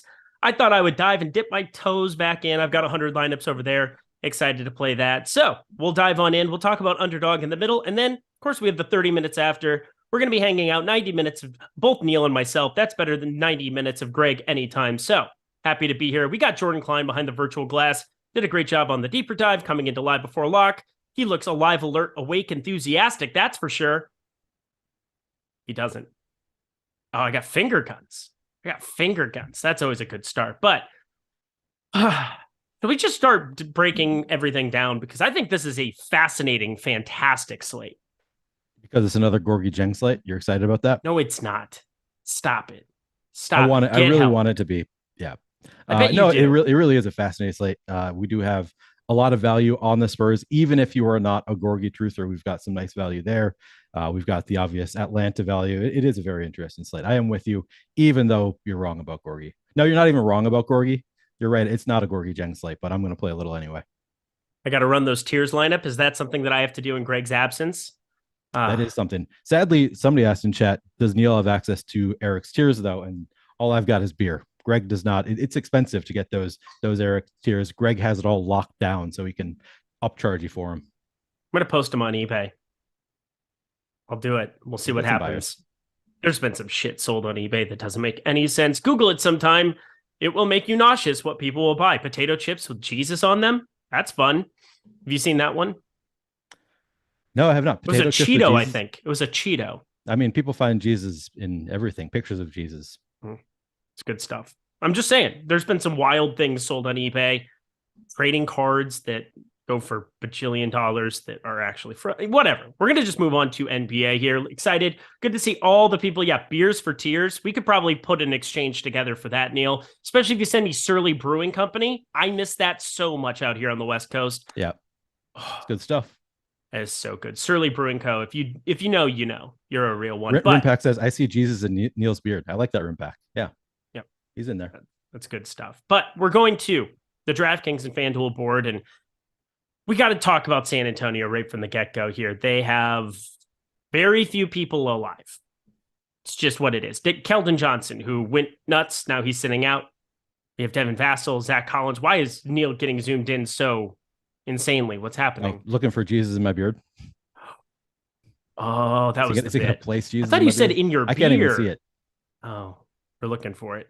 mean, you kind of have the beautiful beard going on. I'm a little envious, that's for sure. Look at my little stubble there. Look like a child, whatever. Keldon Johnson, Devin Vassell, Zach Collins, Jeremy Sohan, and Mr. Bassey, all out, all 5 of those beautiful human beings. That creates a lot of value. Maybe, because I feel pretty uncomfortable about what I'm looking at on both sides of it. On FanDuel, 5,100, Sandro Mamukashvili, good times. Let's get excited. Trey Jones, 6K. I don't know how much they want to just let him go out and run. He's played 32 and 33 minutes here of late, but I would like to see a little bit more, I think, on this slate. Not sure how I feel about this value. And I'm looking over at DK. I think they're a little bit more pressing over there, considering Sandro, 4,200 there. We have the cheapie, Keita beats D up, 3,700. How are you handling this insanely shorthanded Spurs team? I mean, so currently I am overweight to all of the big guys for the Spurs. I'm trying to cut back. I'll be cutting back throughout the show. I think I'd like to get underweight to at least Mamu. I'm probably going to end up underweight too, just because I like some of the other centers on the slate quite a bit. Database shop, I might end up close to 50%. I'll probably still be a little bit under. So I think ultimately I'm going to be a little bit underweight to both. Not that I think they're bad plays. It was funny listening to Adam on the last show trying to talk about this as well, because it's so hard to be like, they are good plays and I'm trying to get underweight. But that is, the case for these guys, because you look at our top optimal odds on the entire slate. 2 of the top 3 are Keita Jop and Sandro Mommy. I'm just going to call him Mommy. That's the nickname Greg and I gave for him. I'm glad I could just call him Mommy, because this last name is tough for me. I mean, but they are huge. I mean, I want to squeeze him. Is that Wedding Crashers? What's that from? Liar. Liar. Oh, yeah. I did do they're both, not even really the same time frame. Close enough. Anyway, Keita Jop, Mommy, 2 of the top 3 in terms of optimal odds on the entire site. I should clarify for anybody who didn't watch that show with Greg. Mommy is Sandro Mamukashvili. That's Mamukashvili. Oh, you got it. Okay, so we've been calling him Mommy just to. I've had experience. Simpler word. Those are 2 of our top 3 in terms of optimal odds, and both of them, though, according to relative to ownership, are going over on. So we've got Keita Shop at 49% projected ownership, 39% chance of being optimal. So those are great optimal odds, but they are lower than his current ownership. So I'm going to try to be lower than the field is on Keita Shop. Same thing with Mommy, 45% ownership, 33% chance of being optimal. So I'm going to try to be lower than the field on him as well. But they're both totally great plays. They are just chalk. You need to consider your lineup as a whole. Maybe in those lineups you have to get different elsewhere. What are you showing there? You look like you're threatening me. The goddamn pen is blue. Is this also Liar Liar? Is this that looks like Jim Carrey? Okay. Well. I'm pretty sure I've seen Liar Liar, but it's been a long time. These are good things. It's just a fantastic movie. Very heartwarming. Prenuptial agreement. I love that Jordan Klein doesn't know what any of this means. He's never seen this movie in his life. And you have? It's fire. Okay. Oh, shit. Sorry. I thought big spender. He's got HBO. You have HBO and therefore you have seen Liar Liar? I have HBO too, but that's a really old movie. Royal Blue. Yes. Oh man, I love everybody here in chat. That's a great bonding moment between me and Chad. I gotta say. Again, if we had Greg, no fun Greg on this show, none of that would have happened in the first 15 minutes. We have 6 games. We've got a lot of time to kill together. I think we got to go through this. We're going to continue marching on our merry way. As I look at DraftKings, I do think San Antonio far more prevalent. Over on FanDuel today, though, I just don't want to be getting to as much Sandro as the field. He's currently right around 35.5%, optimal around 28.7%. I think there's just better spots. He does have the power forward utility, so yay, good stuff. He's only center on DraftKings, so that limits where you could really have him there. But I feel like there's just better places to go considering he's got the 4th most ownership of anybody on this slate. So I will be below the field over on FanDuel in my 100 lineups. Hopefully he doesn't completely smash because I feel like that's just what I'm talking him into. Trey Jones, somebody that I'm just uncomfortable with too as well. I'm below the field for FanDuel purposes. Pretty much under the field on everybody on San Antonio on FanDuel. That'll go well for me. It might. I mean, they could run. I mean, how many active bodies? Maybe I need Gorgie Jang after all. we're giving minutes to 11 players, so they could, theoretically really spread out the minutes. This is going to be a pop special, isn't it? It probably is going to be a pop special. I don't know any way around it. I do kind of like Devontae Graham as just the contrarian piece if he ends up playing there, 5,700. He's available. Yeah, he's playing. So we'll see what happens with that starting lineup too. I can't imagine there's anything random that shows up, but you never know. Be ready to get popped, fam. Get ready to rock. Yep. Eric, don't have lips. What are you talking about here? That was a flying chat. I missed everything there. So let's just start talking about your most owned players here on this slate. We talked San Antonio, feel like a value du jour. We have Atlanta and Detroit. That game seems to be a gold mine for me. Who are the players you're getting the most exposure to on DraftKings today? Let me run one more crunch right now and then tell you. I'll start off here with FanDuel then if you would like. Go ahead. Yeah. So Marvin Bagley is kind of unavoidable there. 5,600 for him. We're starting to see those minutes be pretty secure when he's not a dip smack, which is kind of problematic because he is one, but 30 minutes first game back in over a week. That was good to see. I think you're going to see minutes between him and James Wiseman at the same time. That's useful. They have been sharing the floor. They've been starting together. So we just play them both. I think that's kind of simple enough. He's the highest known player on FanDuel, but there's really no way around it at that kind of a number. DeAndre Hunter, Trae Young being my favorite play. I think he's going to be just about everybody's favorite play. When it comes to FanDuel, 9,900 there, pretty tough to get away from as well, just from a spend up option perspective. There's no massive stuff like SGA. I like for tournaments. I like Tatum. I like Sabonis, but Trae Young projects out better than all of them here at Stokastic. So hard not to be getting to massive amounts of him in a game where they're favored by 13. And if they win by a lot, it's probably because Trae Young went completely batshit crazy. Are you? I'm ready for you. You're ready for. All right. Yeah. I'll give you my top 3 at each position on DraftKings, and with the caveat that I am very early in my process, so I don't typically do a ton before I start. I made a few groups here, a couple groups here, just grouping out some players I'm playing. But I've adjusted some projections to get closer to what I want with certain players. But a lot of stuff is going to change here. But I currently have 100% Trae Young. I'm probably not going to end up with 100% Trae Young, and I'll say I'm playing 30 lineups tonight, so also not playing a ton of lineups, but currently 100% Trae Young. 43% Devontae Graham, and then down to 20% each of CJ McCollum, Trey Jones. Shooting guard, I'm playing the most Bogdanovich, Bradley Beal, and Paul George. Small forward, Keita Bates-Diop, Saddiq Bey, and Bogdanovich. Power forward, Bates-Diop, Saddiq Bey, Kristaps Porzingis, and Marvin Bagley. And then center, Mami, Jonas Valanciunas, and Clint Capella. Okay. Sounds pretty straightforward there.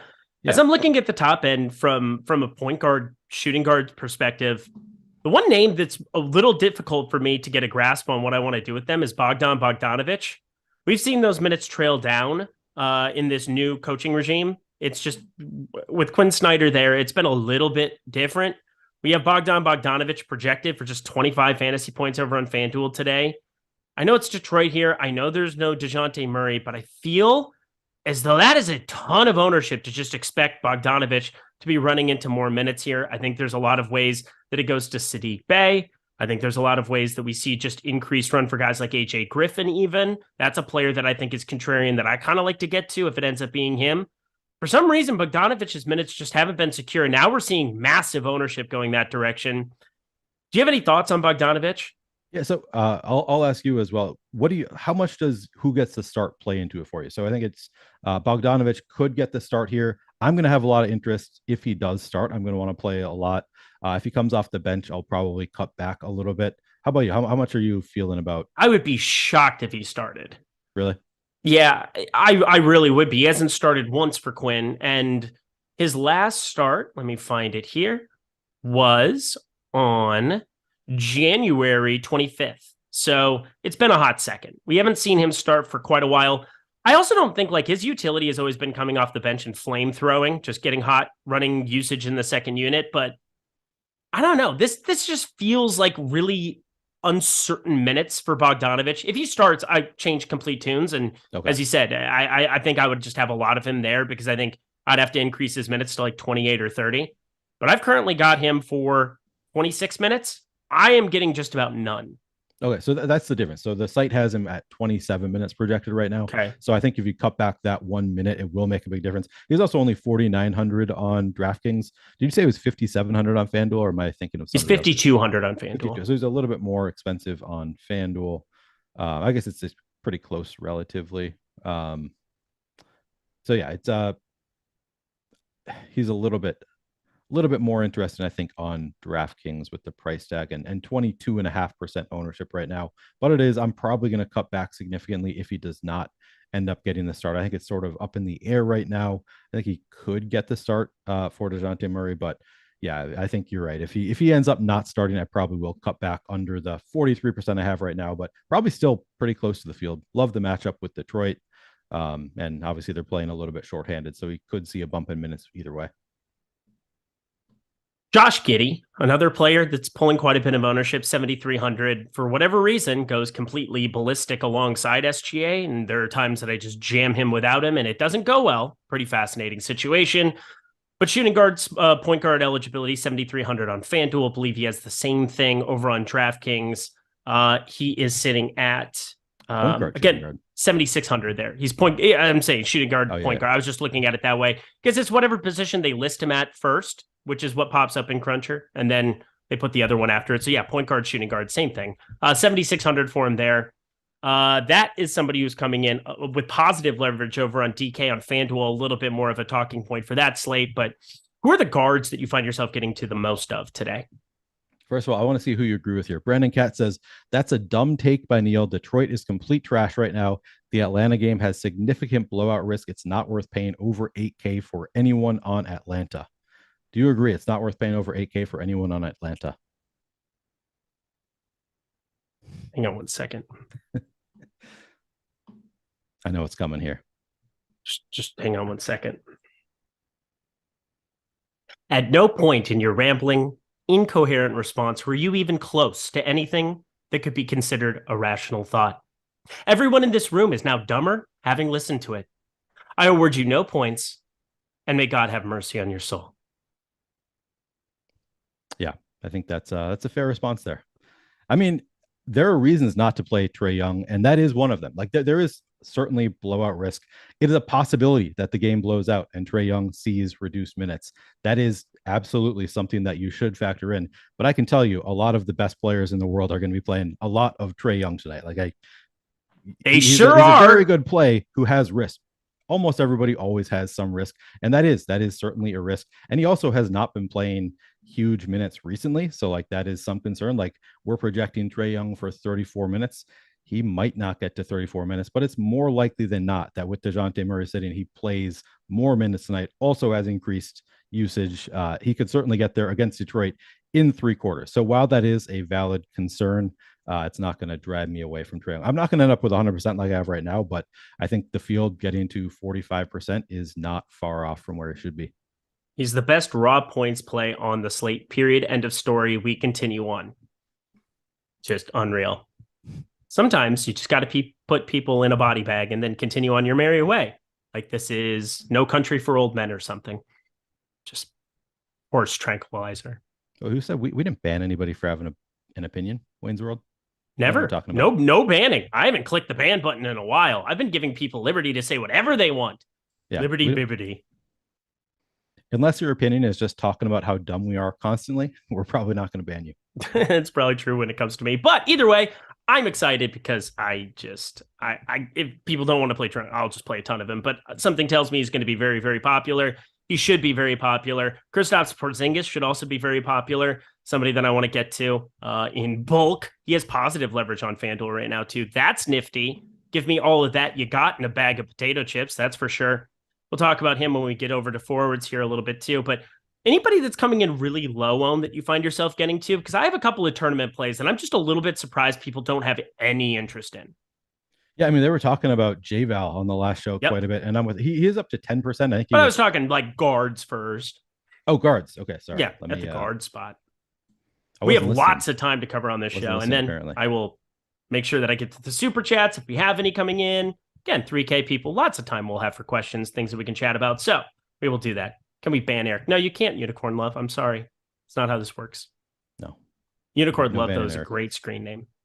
De'Aaron Fox coming in at 9.3% ownership at 8,300, I think is kind of interesting. They did just play how many minutes did he play yesterday? He played 36 minutes yesterday. Tough matchup with the Celtics, so kind of makes sense, but still have interest at 9% ownership. My guess is I'm going to end up over the field on De'Aaron Fox just because the ownership is so low. Actually, I'll shout out Jaylen Brown playing against Sacramento, only projected for 8.5% ownership. Maybe he is the top, as far as guards go, the top guard option for me that I have interest in. Jaylen Brown just not getting a ton of ownership, and he's in a great matchup, much cheaper than Jason Tatum. So I think I have some interest there. Yep, definitely there. I have some Spencer Dinwiddie interest as well. Looking at Brooklyn going up against Cleveland, really tough matchup at home here. But that assist rate for Dinwiddie has been just out of control. We saw a really, really weird end of the game against Denver. They came back against the Denver bench and they just kept their starters out. It was one of the dumber things I've ever seen. It's like, well, of course you came back on the Denver bench. It's probably the worst bench in all of basketball. So I was looking at Dinwiddie, Claxton, Bridges. I think all of them are coming in pretty under-owned. Just recency bias coming off of that game where the minutes didn't show the box score people might be wanting to see if you're out there hand building in the streets. I know most people are using optimizers, but feeling pretty good about getting to a little bit over the field on FanDuel for pretty much all of those Brooklyn pieces. And then this Washington-Orlando game I find to be very fascinating at the guard spots. Monty Morris is 5K, 14.3% over on FanDuel. He's played 29-28 minutes in a lot of these spots. That Sacramento game is a little bit wonky. They're a lot healthier outside of Kuzma, but I do think Monty Morris is still going to run into more of those minutes. So I feel as though at 5K, he's just a guy that is coming in underrepresented as well for the FanDuel slate. So lots of different options, I think, at guard where you can get a little bit different. Shouldn't be that difficult on this kind of a slate. And when we get over to forward, I think it'll be pretty easy to talk through any of it as well. But anything else at guard for you? Yeah, I mean, we talked about Trae Young. Feels at the top. good. Trey Jones, you sounded like you're not that interested in Trey Jones. No, I'm not. I'm under on Trey Jones. Interesting. I think I'm going to play I have 14%. He's 27.4 here on our last FanDuel run. Oh, he's only getting 17.5% on DraftKings, which I'm coming in overweight to the field on that 17.5%. He's just a great point per dollar play for us. He's also, at least earlier when I was writing my article, he was a great leverage play. He actually had a great leverage score as well, not getting as much ownership as he should. Looks like he is no longer near the top of the board in terms of leverage, but I still think he is a very interesting play. I'm guessing I'll end up over the field on Trey Jones as well. Marcus Smart, actually somebody who is coming up for me a little bit at 5,300, also has that great matchup with Sacramento, coming in at 9% ownership. We actually have him optimal 13% of the time. So we actually have Marcus Smart with a positive leverage score. That price has come down quite a bit, 5,300. It's pretty interesting to me. So I guess I would throw Marcus Smart out there as well as somebody I have some interest in. We got a super chat. Sam Van Dam, $2. Is Josh Richardson revenge with a mean face at the very end of that. Thank you for the super chat. I have 0 Josh Richardson. I don't even know. I also have 0 Josh Richardson. Thought I'd throw it out there. Jared Allen will play with this eye. We expected that. That's good to see. I really have very little of Cleveland outside of Donovan Mitchell. That's definitely not going to help things. No. Yeah, I have a little bit of Darius Garland. I have a little bit of Jared Allen as well. Okay. Ooh, Jared Allen revenge, by the way. Oh, that's what I was going to. Revenge for the team that got him a massive contract? That's strange kind of revenge. What do you call it? If it's not revenge, it's a look at me now. Look at me now. Thank you. Yeah. You moved up in class. It's like going from dating a 4 to dating a 9. And it's like, well, I'm not going to be mean to the 4. I'm going to be nice.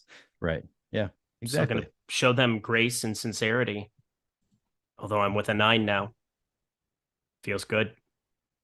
Feels great. Feeling good, feeling great, feeling great, feeling good. How are you? I'm feeling great. Jordan Klein's very confused by me today. I'm not confused at all. Underdog fantasy, baby. That's where it's at.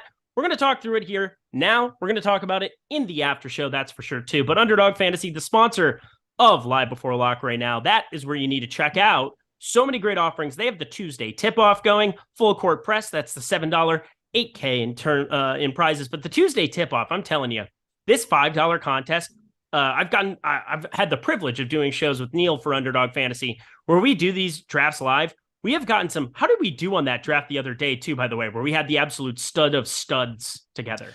I forget what happened, but it did not end up doing what I think one of our other lineups. So we made two. I think our other lineup actually cashed, but not for any significant money, sadly. Well, that's painful, but cashing is good. Yeah. Cashing tickets is what it's all about. That's not our tagline. That's somebody else. But Tuesday tip-off, that's what you want to check out. $5 an entry, $60K in prizes. And then, of course, just like everybody, the Pick'em section. Do you want to put games together? Are you going to be watching, like I am in this extra half hour, the World Baseball Classic? Bigger than the World Series. I'm not sure. It will be if Ohtani pitches to Mike Trout tonight. I will lose my mind. It would be so beautiful. But USA versus Japan starting up at 7:05 Eastern, 4:05 Pacific. Tons of options. If you want to piece some stuff together for that game, they have total bases for a number of players, total strikeouts for a number of players. So many great offerings for that, for the Pick'em section, but then also the NBA stuff that you know and love when it comes to the prize. I'm trying to say it in a way that's different. The Pick'em format. There we go. That's just what I'm trying to say. The Pick'em format where you're going higher and lower on player props. Really fun. We talk about it all the time on these shows. And we have projections over at Stokastic. If you guys want to be signing up for a platinum package, I think you want to be utilizing those constantly in order to be able to make great cards over there. NBA Bet Pro can help you. You can sign up for that in the description box below. Really exciting stuff at Stokastic to be able to help you have these prize pick or these. I just did it there anyway. Underdog fantasy cards, Pick'em sections. They have better payout structures than just about any of the other places too. 6x for 3 of 3, 20x for 5 of 5. That's pretty great. So Underdog, where you want to be playing your Pick'em and where you want to be doing all of your drafts, not just best ball, but the Tuesday tip-off, all of these NBA drafts that they have going all week long. You want to be checking those out. There's a reason. You can also get $100 first match deposit bonus when you sign up using promo code Stokastic over at Underdog. So deposit 50, you'll get 50. Deposit 100, you'll get 100, so on and so forth. But we will talk about that, put a card together in the Pick'em section after we get done with this show. That's great. But oh my Lord, we just had all the super chats and all the land roll in. Appreciate you all. Peak Poor 07, $5. Tried to change my screen name to Peak Rich 07. Can you help me? I need 5 cash plays on DK, fellas. Well, we can help you with second one. I have no idea about the first one. I'm technologically illiterate. But 5 cash plays on DK today. Neil, go. All right, let me hang on one second. I was just submitting some lineups, but let me take a look real quick. How dare you? All right, so Ketabase Jop, pretty clear one. Trae Young, pretty clear. Sandro Mamu. You want to say it again? Mamukashvili. Those 3 are very clear cash plays, I would say. After those 3, it gets a little bit tougher for me. Let me see. So I'm looking at, I'm sorted by ownership right now to see who, but AJ Griffin is getting the next most ownership after Mommy. That's really interesting to me. I don't think I'd recommend him for cash. Maybe Bogdanovich. I guess I could recommend Bogdanovich. I think is a fine cash play even off the bench. Yeah, actually, I think Devontae Graham could work there too. So I would probably skip AJ Griffin for cash. But as far as like our top projected ownership plays go, I feel very comfortable with Bates Shop, Trae Young, and Mommy. After those 3, I'm less comfortable with feeling real good about who I'm picking, but I think I'd go with Bogdanovich and Devontae Graham. James Magruder, $1.99. Any Levert question mark, but 4,700 or under. Forward, not Diop. So 47 and 100, I'm going to assume DraftKings until told otherwise. But any Levert, absolutely not. I really have no Levert interest whatsoever. Truly zero beyond zero. But DraftKings, 4,700 and under at forward, Neil. Who's your favorite play? Not Keita Bates Diop. Yeah, no, it would not be Keita Bates. Sorry. I thought you were talking about Karis LeVert. Okay, so can't be. Yeah, we don't want Karis LeVert, right? Under, you say 4,700? 4,700 and under, yes. Sadiq Bey looks like is our highest projected 4,700 and under. Let me see if there's anybody. I think it's going to be, my answer is Sadiq Bey. We're projecting him for 27 minutes and 24 fantasy points. The next best in terms of projection, not counting Keita Bates Jop, is Omarui, who we're projecting for 20.6 fantasy points in 25 minutes. So yeah, it's got to be Sadiq Bey there for me. All righty. Let's see. Matthew Moore, $10. That's a biggie. Thank you so much, Matthew Moore. What is the largest amount a CSV error or late upload has cost you? Hopefully this $10 will help. He wants us to all sit around the campfire, pull up a nice s'mores, maybe a glass of whiskey. We're going to tell our destructive stories about ourselves. Or yeah. I think most of my CSV upload errors have been positive because they've locked in a player that ended up doing well. But Embiid last year, that was the one that came to mind first. But what's the most a CSV error has ever cost you? So the funny thing is, I was going to say that's never happened to me, and that is false. So it's because I missed lock one time, and I had 150 lineups. I locked in like Al Horford at like under 1% ownership. He was just in my hand build. Like I liked him that day. I was going to keep the lineup that I had, but like usually I swap off the other 149, whatever. So I locked in Al Horford and somebody else. Ended up getting third on FanDuel with that lineup, just behind Josh Engleman. Got second. So I got 20,000. Josh won 30,000 that day. It was a couple of years ago at this point. So it has actually worked out for me, the CSV. I don't know what the most I've lost is. I don't go back and like look at my lineups to like, I don't, that would just torture me to know that I could have won significant money. I know though, a few years back on Thanksgiving, I majorly messed up my spreadsheet when I think DeAndre Swift was out for the Lions, and I entered him in like 70% of my lineups because I entered the wrong CSV, and I'm sure that it cost me a lot of money. So that's probably the most. I think I had $5,000 or $6,000 in play that day, so probably a few thousand. Yeah, knock on wood, I've never missed an upload. What's happened to me is like a late scratch 5 seconds after the Paul George one. Yeah. I think people probably know the Paul George one at this point in time. But fortunately for me, most of my CSV stuff has worked out for me than against me. So I'm sorry if something bad happened to you. Hurt people. So there's that. Mr. Cool Cam 97, top 5 plays for FanDuel, single entry. I will take this one over here because I'm playing over on the old FanDuel. For single entry, I'm playing Trae Young. I'm playing Marvin Bagley. I think those are two pieces that I'm just not willing to get away from. I like Sadiq Bey a lot for single entry over on FanDuel. We're talking 11.8% leverage score for him. I do expect him to get more minutes than Bogdanović. Maybe I'm wrong about that, and I'm going to get torched today. But I think it's pretty ridiculous that we just kind of assumed DeJounte Murray being out. Haven't ran into this situation with Quinn Snyder yet, but I really like Sadiq Bey considering the positive leverage we have going there. Would rather click on his name than Bogdanović. I like Paul George as another spend-up option if you're going there. Another bit of positive leverage, and 9,400, you're getting a discount, I think, compared to some of the other studs that you might be looking at for FanDuel purposes over there. And to round it out, I'll give you one low-owned, cheaper guy. Let me find him. Where'd he go? Clint Capella at center. I think that he's a pretty decent option there. So a lot of Atlanta there. As I said, I'm playing a lot of that Detroit-Atlanta game. So it is what it is. FanDuel, good luck to you. Those are my 5 for FanDuel for you. We, of course, now have our DraftKings tiers question. Should I answer that one quickly here, too, as well? Because I built it out there. Yeah, go ahead.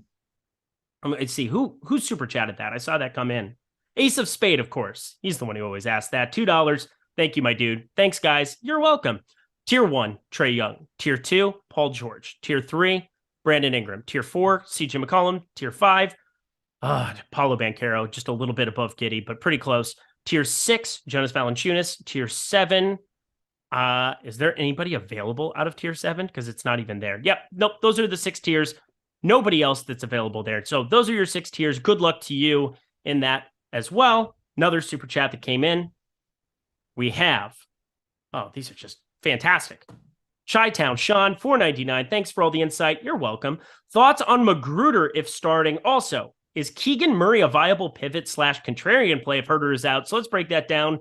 Your thoughts on Rodney Goat Magruder of late? Yeah, I mean, he's been playing really well, playing for a very depleted team. If he gets the start, probably somebody I'm going to have some interest in. Actually, what is actually Magruder's price tag now? He's up to 5,700. Man, it's a really tough play, but 1% ownership. I think he is fine in a lineup that is otherwise very chalky. Like if you want to use him as one of your contrarian pieces, he doesn't project well at all. He's going to project a little bit better if he gets a start, but I still think at 5,700, he's just not quite a good enough fantasy producer that I'm going to want to play much of him, even if he gets a start. He's a we're projecting for 0.75 fantasy points per minute today, 0.71 on the season. The matchup obviously good with Atlanta, but 5,700 price tag. I was that caught me off guard a little bit. It's a tough price to pay for Rodney Magruder. So I wouldn't play a ton of him, but if he gets the start, I think he is certainly play. If you want to get above that 1% number, if you want to play him in, one of your 10 lineups, I think that's totally fine. All right. So we got the Washington starting lineup, and for the last time, I'm not going to overreact because it's Morris, Beal, Kispert, Porzingis, Gafford, exactly what we expect. Denny Avdia not starting. He hasn't started for a while. He's still played awesome in these kind of relief appearances. So I'm not going to overreact to it. Anything you want to say about the Washington starting lineup there? Yeah, I'm also not going to overreact to it. I'm going to be playing I actually have some of Porzingis, Beal, Avdia, and Monty Morris currently in my player pool. I actually don't have anybody else from Washington. Not going like way out of my way, but I don't mind. I like getting to some Beal and Porzingis. I would go out of my way to play some if I wasn't naturally getting some. I like them quite a bit. Yeah, nothing really more to say. Yep, nothing. Nothing more to say. Discord talking. Oh, I'm going to jump in the Discord here. Again, premium Discord, one of the major benefits you have of being able to hang out, chat with us here. So we got a lot of those questions. Let me see. Who tagged me in things? Well, what question are you looking at here? So we got to ask the question, would you pay up a bit to get Onyeka Okongwu as a pivot off of Marvin Bagley on FanDuel? 44% versus 3%. Apparently, I accidentally sent half of a sentence in response. Only if the rest of your lineup and what I was going to say is pretty chalky. Like, I'm not really interested in Okongwu. He does have slight positive leverage for us, actually. So we haven't projected for 2.8% ownership, 3.4% chance to be an optimal. Honestly, that was a bit of a surprise to me that he was that high optimal at 6,300. But we've got some positive leverage there. So I do think that in the right lineup, if you're playing a good amount of chalk, I think it makes some sense to play some Okongwu as a pivot. Yeah.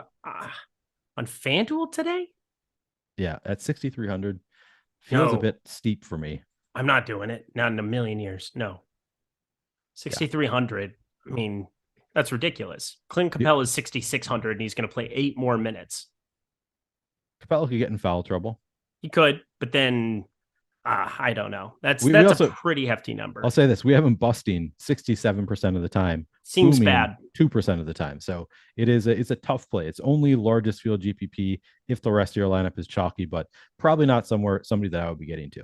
If you enjoy pain and suffering, play Onyeka Okongwu on FanDuel today. I will never. I don't want to come up with these wild assets. Jordan's like, where's he going with this? Plotting. We'll come up with something. There's no way he's going to be optimal. Not in a million years. 67% bust percentage. Oh, Lord, I'm going to bust.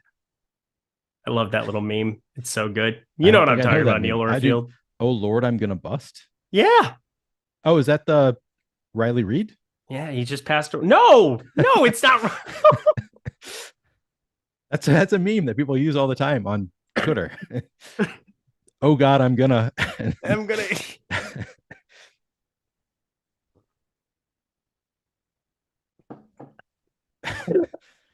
I supposed to pretend I don't know who that is or what? What's so funny about that? Oh, she goes, oh shit, I'm gonna come, but it's close. Oh my God, Neil. Oh my God. Neil. Dirty Dan, that's just, I'm sorry to offend you. Yeah, Sunflower Eric said, yeah, it's no. You did say yes. The last 15 minutes. No, I was like, yeah, I got it right. I'm a professional and I will buckle down, getting all of your questions answered. All right, what's to come in this show? Here we go. Jorge Yakum, who's the worst chalk player or players for you guys today? What a great question. Who are the players that you are underweight to who are pulling some ownership today? Let me take a look. I mean, I can tell you right away, currently I don't have any AJ Griffin. Maybe I'll try to get to some. He is getting 26% ownership. Doesn't project extremely well for us. Maybe if he ends up getting the start, he will look a little bit better. Wait, we got news for Wednesday. Okay. 1 second. So I'm speechless, Neil. You're incredible. You're incredible. Can't believe you. It's my favorite moment of maybe any show ever. Oh my Lord. Yeah. So there's nobody that I'm full fading towards the top of our ownership outside of AJ Griffin right now, which makes me think maybe I need to get some AJ Griffin. You think this is a mistake? Like if AJ Griffin does not get the start, would you play any at 3,400 on DraftKings? If who doesn't start? AJ Griffin. Yeah, if AJ Griffin doesn't start, I won't play him, but I'm guessing he could start. There's a lot of that fifth starter is TBD. Should we get what time does that game start? We got some time. Time. Yeah, it's starting. We'll have that news in the next half hour for sure. Yeah. But that's going to affect. Like if he gets the start, I'm going to play some AJ Griffin. So it's kind of hard to say. But everybody else I'm looking at towards the top. So like Kata Bates, Chop, Trae Young. I'm actually over the weight to the field right now on both. Maybe I'll cut back a little bit more on Bates, Chop. I am right with the field on Mommy. So really, and then Bogdanovich is our next after AJ Griffin. I'm over the field there. I'm over the field on Devontae Graham. So to be honest, I'm over the field on most of the chalk players. I am a little bit underweight to the field on James Wiseman at 6,400, which I don't mind being underweight to the field there. I'm actually a little bit underweight to the field on Jaden Ivey as well. So I guess these Detroit guys not, projecting quite well enough for me to get a ton. Wow, suddenly I'm getting 57% of Clint Capella, so I'm gonna have to cut back slightly. That seems like a lot. Yeah, I have a lot of Clint Capella. I don't have that much on FanDuel. I mean, different situations, but still same thing. Similar enough, yeah. All right. We have a ton of super chats that just came in, so we're going to start flying. Peak Poor 07, Wagner or Ivy for DK purposes? Franz Wagner or Jaden Ivey? All right, 1 second. What are the prices? What would Riley Reid do? She'd do a lot. Probably a lot. So Ivy projects slightly better. He's also getting 20% ownership to Wagner getting 20%. Yeah, it's going to be Ivy for me. Similar ownership. Ivy projects better. He is more expensive as well, but if you have the salary, I'd go up to Ivy. Okay, perfect. Justin Alberto, Monty Morris, or should wait? Who starts for Spurs? So Monty Morris or should wait? I would wait over Monty Morris. I like Monty Morris to get a little contrarian in that first game, but I think you're better off waiting for something from the Spurs if you have one lineup spot to fill. I think I agree with you. I'm not playing a ton of Monty Morris. Currently, I have him in one lineup. Like I think Monty Morris is very much in play, but if you're just 1 for 1, I'd probably wait. All right. I'm going to upload some lineups here too while we're going along just to make sure that I get that done. Brandon Wagner, of course, my dude. Sorry. I just said Franz Wagner. 100% Diop, 95% Capella, and Joe Val in 20 max DK too risky. Feel like these are all good hills to die on. Well, 100% Diop on DK, I can get behind. 95% Capella, we just talked about. Can't get behind that. That's a lot. And Joe Val, 95% of him too. I mean, these are plays that I think you could, even in 20 max, you don't have to be 95, 9,500. You're asking for things to really break the way where you need all three to smash there. I think you can probably reduce the back end of the first two, but Kata Bates D up is so cheap. Yeah, I mean, you can do it. Like, it's just a matter of your risk tolerance. Are you okay with potentially losing every single dollar you play on this slate? If you're okay with potentially losing every single dollar you play on the slate, that's fine if you want to play that much of those. I love J-Val tonight.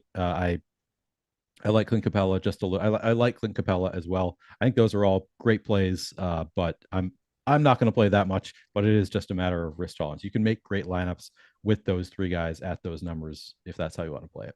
Yep, totally. Appreciate the super chat. James McGruder, $1.99. DK 7,300 or under point guard, 5,900 or under shooting guard. Thank you. All right, we'll start with the point guard situation here. 7,300 or under. Who's your favorite? 7,300 or under. Looks like Russell Westbrook is our top projected play. I don't have any Russell Westbrook, so it's hard for me to really say I love him at that price, but he is our top projected play and only coming in at 5.5% ownership. So, and versus OKC, nice revenge spot for Westbrook. Oh my. I can get behind Westbrook at 7,100. Everybody, so revenge is a dish best served colder. Not at all. How about that? 5,900 or under on shooting guard. Yeah, it looks like it's Cole Anthony for us is our top projected 5,900 or under. He projects just slightly. I guess he projects 2 full points better than Bogdanovich. But yeah, Cole Anthony, nice spot. Is our top projected there. Ryan Spencer, $2. Neil, thoughts on Maya Khalifa? I don't know what to say. Sam Van Dam, $2. Carter Cruz, a lock for me. There you go. So we got the porn jokes coming in. I thought porn bots were the only things we had to worry about on this YouTube chat. We haven't had those in a while. They're probably coming back now. Great. It's lovely. We have 9 minutes until lock. We're going to be hanging for half an hour after the fact. So if you thought the first hour was entertaining, buckle up. We get the after hours show. Neil's going to be a beer or two deep. He's he'll start talking about God knows what, putting God knows who, putting God knows where. It'll be fun. Yeah. How flexible are you, Neil? I am not very flexible. Oh, we got to work on that. Yeah, I know. And I've been running again, and just the non-flexibility is coming back to me. Very much in pain. This has been a special bonding experience between all of us on today's show. It's been pretty special. Make sure you hit that like button. Make sure that we get those like count up. What are we even at? I haven't looked for a while here.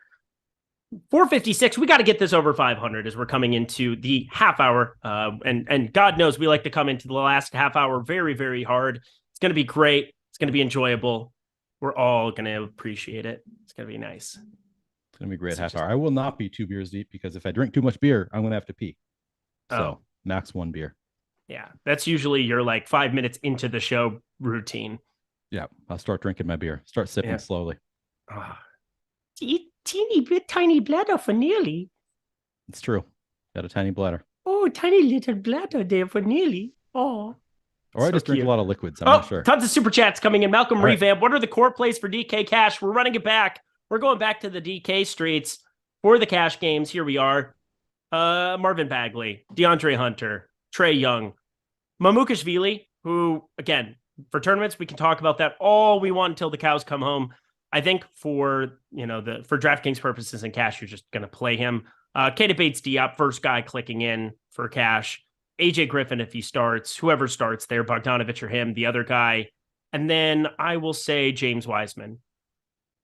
Okay. Yeah, I stand by Keita Bates-Diop, Trae Young, and Mommy, the 3 clear ones. And then from there, it gets a little bit complicated. I like your thought process there of whoever gets to start there for Atlanta, and Devontae Graham I like as well.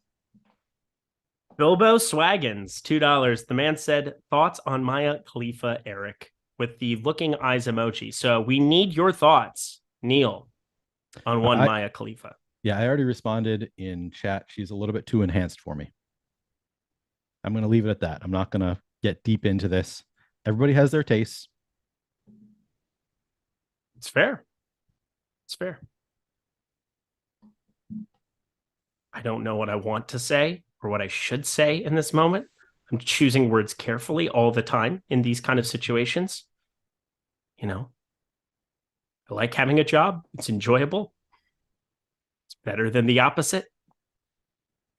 Same. There we are. All Rat 14, $2. Hunter or Bogdan or both. DK and Porzingis 50%. DK. Who's DK? Oh, DK for that question. And Porzingis 50%. Yeah, Porzingis 50% is great. Hunter or Bogdan or both. Bogdan, again, I don't think he starts. If he starts, you just play both of them. He's not going to start, and I think he's going to be overowned. And there you go. I probably would be looking just at Hunter. What do you think, Neil? Yeah, I think, so I currently have a lot of Bogdan, so I can't say that I'm fading Bogdan, but it is going to probably change once we get that starting lineup news.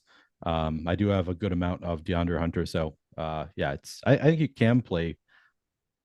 I think you can play both of them together. I don't think I'm grouping them out. Do you think it's a bad idea to play both of them together? No. If that's you're fine putting them together. I mean, I have no problem playing them together. Cool. I don't think there's any negative correlation whatsoever. Joseph Corona, $1.99. Back to the top 5 FanDuel cash options. Might as well fire those off one more time for the people. Bagley, Hunter, Young. I don't want to say Mamukashvili for cash, but I'm going to have to. And I'm going to go Denny Avdia 5K. I know he's not starting, but again, fantastic play. So play him. There you go. Top 5 plays for me for FanDuel Cash. Fire it up. FSDR both. Go Collins. What do you think about John Collins? We haven't talked about him on this slate. He has been hashtag not good, hashtag unuseful, hashtag unimportant when it comes to fantasy games and anything in an Atlanta uniform. Not playing over 30 minutes anymore. I find it hard to want to prioritize him on this slate, considering he's pulling, 26% ownership? I mean, it's a fantastic spot going up against Detroit, but 30, does that get it done for you here? I'm below the field on FanDuel here at the moment. What are you doing with John Collins over on DraftKings? So I currently have 0 John Collins, and it does scare me a little bit. I'm only playing 30 lineups, so that's part of it. You can't play everybody, but he is, getting 9% ownership on DraftKings. I think that's a fair number, to be honest. That looks about right to me. He has been playing, so as you said, he's been playing under 30 minutes. He's been playing close to 30, though. He's been playing like 28, 29. So his minutes have come up recently, but he hasn't really done anything with it. Of course, a day after I just said I wasn't going to play much on Baji, I'm like, I got to be careful here because he's been playing minutes, and the most he had one game with 33.75, which is nice at 5,400, but not like something you need. Like if he does that, I'd be fine. And every other game, he's putting up like 20 to 25 fantasy points. He has one with 15 fantasy points. So he just has not been getting it done. He hasn't been a great fantasy producer at all this year. So I think I'm okay with it. It scares me a little bit because of the matchup with Detroit, and especially because I am playing everybody else on Atlanta. So it's like, of course, John Collins is going to be the guy who goes off while all my other players or fail. But I'll probably end up a little bit. I think I do have some interest in John Collins, just not a huge amount. 9% feels a little bit about right, maybe a little bit high, if anything. Yeah, I think you're sitting. I don't have a ton of John Collins, so okay. Again, not feeling it here.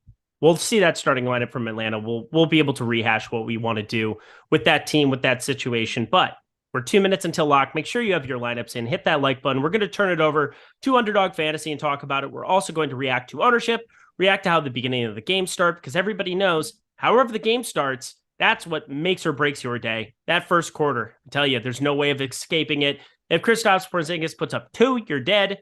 Kristaps Porzingis puts up 15. No Porzingis nor no cash. That's kind of how it works. Pete Warner just asked what our Spurs rules are tonight. I just have one. My only rule, because I am playing a little bit of Gorgie Jang, I have and at most one of those two between Gorgie and Sandro Mamukashvili. And then I also have a max of 3 for every team, and I'm keeping that rule tonight for the Spurs as well. I have no Gorgie Jang, so I have no such rule. You have a max number of players from a team? 4, because that's the most FanDuel will allow unless you cheat and break the system. And then they probably won't pay you out. Yep, that's a good rule. Oh yeah, so you're not playing on DraftKings at all. Not playing on DraftKings today. First time in a long time I can remember where I just played FanDuel. Part of it is just kind of wanted to mix it up a little bit, My Riley Reid, Maya Khalifa, just different strokes for different folks, if you will. Just wanted to see how it worked. FanDuel felt like the right place to be tonight, so that's what I did. Nice. Love it. It's good stuff. Jordan Klein. It's good stuff. I don't know what I missed. All right, everybody. Hit that like button. We're at lock, baby. It's 4 p.m. out on the West Coast, 7 p.m. out on the East Coast. Let's rock. Oh, Chris Williams coming in with a DK showdown question for OKC LAC. So I'm going to pull that up here as we're talking about it, because that's just kind of the right way to do things here. 2 favorite captains and 2 favorite cheap guys to get the studs in out of Russ, Russ, George, Shea, Leonard. I think you would need at least 3. Yes. So in Showdown, generally, I'm looking at the top projected plays and trying to build around them rather than the inverse, mainly because you need everybody to finish kind of flat if you're going to go to the super cheapie. And you would just kind of need a difference in projection that's hard to overcome when somebody's in the captain spot and puts up 60. So there's that. But 2 favorite captains and 2 favorite cheap plays for OKC LAC. I pulled it up, Neil. Do you have any idea kind of who you're looking at? I don't really. I mean, I think generally in NBA Showdown, my Impression is usually when I play, it's one of the studs is the optimal captain. Is that your experience as well? I don't play a ton of Showdown NBA, to be honest, so it's not a great question for me to answer. Okay. But I would imagine that it's one of these studs from that game. Shout out old school Joey Corman, the Showdown GOAT. Oh, also, he play the liar extraordinaire who doesn't know shit unless the Google machine tells him it.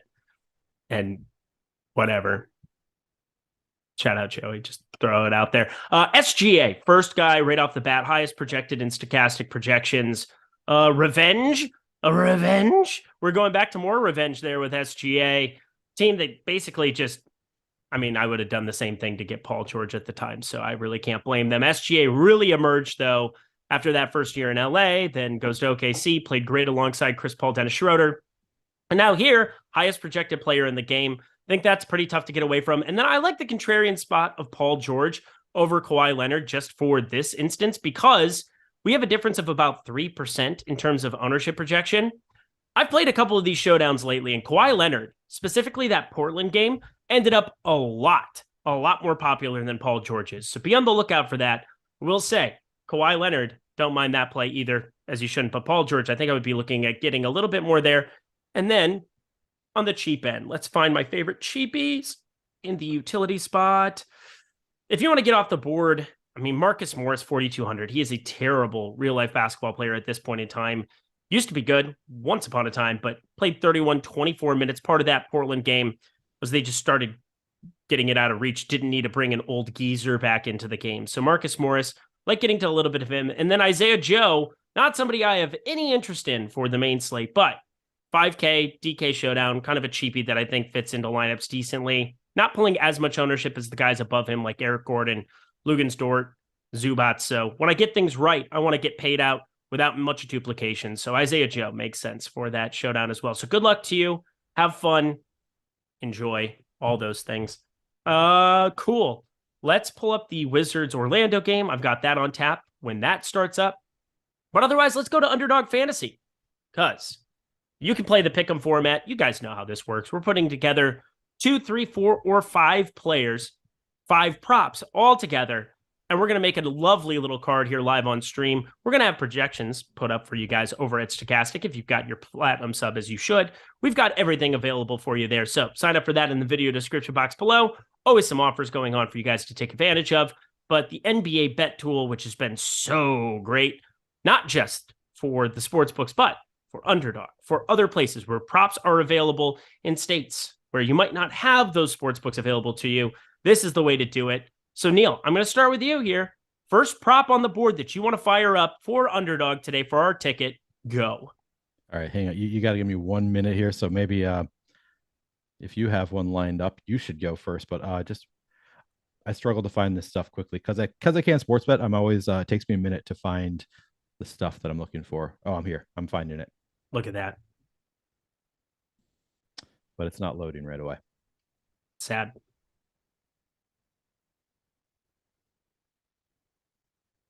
You look very sad. I can play it. By the way, I can play Underdog though. So maybe I'll throw in this lineup as we do it. I think you should. All right. I'm going to play it. Neil does use Underdog confirmed, mainly because we had the absolute nut lineup that we drafted the other day. It was fantastic. I was getting really, really excited because I thought there was a legitimate chance at the 6K W in that. I think it was like the Friday flex, was it? Was it Friday? Yeah, I think it was a Friday. We had both Jason Tatum and Damian Lillard in the same lineup because same game. Because Lillard was questionable, I think. So we got him a little bit cheap. That was fun. That was a great lineup. Yep. Eric is just gonna wait. I sure am Noah Levinson. I sure is gonna wait. Yeah, I gave him the first. It's hard because our top bet on the board is an under on Jason Tatum. And I'm like, man, Jason Tatum could just be awesome against Sacramento, but it is our top bet on the board. I usually like to trust our projections. We have Jason Tatum under 5 assists against Sacramento. We have him projected for just 4.4. So that, maybe he's just going to go off scoring wise and not be passing the ball enough. So that is our top bet on the board. I usually, when we have some bets that kind of stand out as the top ones, I like to just throw that one in there trust the tools. I think this is a trust the tools spot.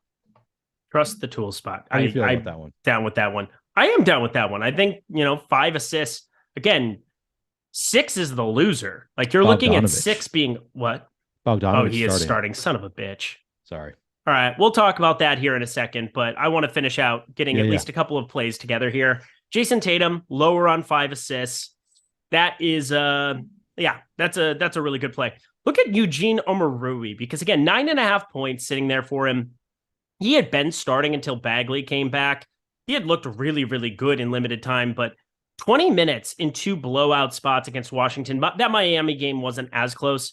I am a little bit worried that Bagley just plays a lion's share minutes because they gave him infinity dollars for no reason, and they just have incentive to go out and play him, whereas Eugene Omoruyi is Eugene Omoruyi.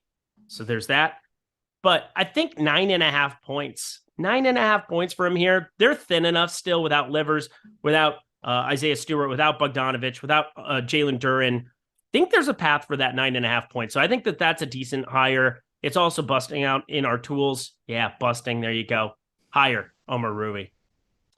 Yeah, it's interesting because he's we just got the starting lineup and he's not in it. So I was thinking, can we react really quickly and take the under there? But I think you're right that we still probably like the over there, even without the start. So he's off the board now. He's off the board. Okay. All right. So Eugene Omoruyi. Again, maybe we'll wait and see how that pans out. I had zero desire to. I mean, I'd never thought he was going to start anyway, so that's weird. I've got him sitting right here on the board. He's there. I'm looking at him. Yeah. Yep. He is on the Pistons. He's sitting right there next to. So go to Trae Young. Find Trae Young. Just click the thing. Go to Trae Young. He's right above Trae Young. Why do you not have it? I'm literally staring at Omoruyi. For what it's worth, I no longer see it in our projections. What happened? I've got him on my end. Okay. That was weird. Maybe you just didn't refresh because you're a dumb. Yeah. Higher. Higher 9.5. Higher. Can it get much higher? How do you feel about Trey Jones? I know you're not playing Trey Jones in DFS, but Trey Jones. Who? Oh, I forgot. It's Mike Jones. He's a rapper. That's a reference you're doing. So Trey Jones, who is not Mike Jones, totally different name. We have him over 5 assists. We have him at nearly 6 assists projected. He should just have the ball in his hands here. No Keldon Johnson, no Devin Vassell. A lot of starters missing for the Spurs. Trey Jones should have all the usage. So I like the over on 5 assists for Trey Jones against the Pelicans. It would have been more fun if you didn't get that reference and we just kept doing that for like 5 minutes. I mean, were we on a show together where I learned that? Probably. I think I probably taught you things that are important in life. Like, I know, get Mike Jones up off the low because Mike Jones about to blow.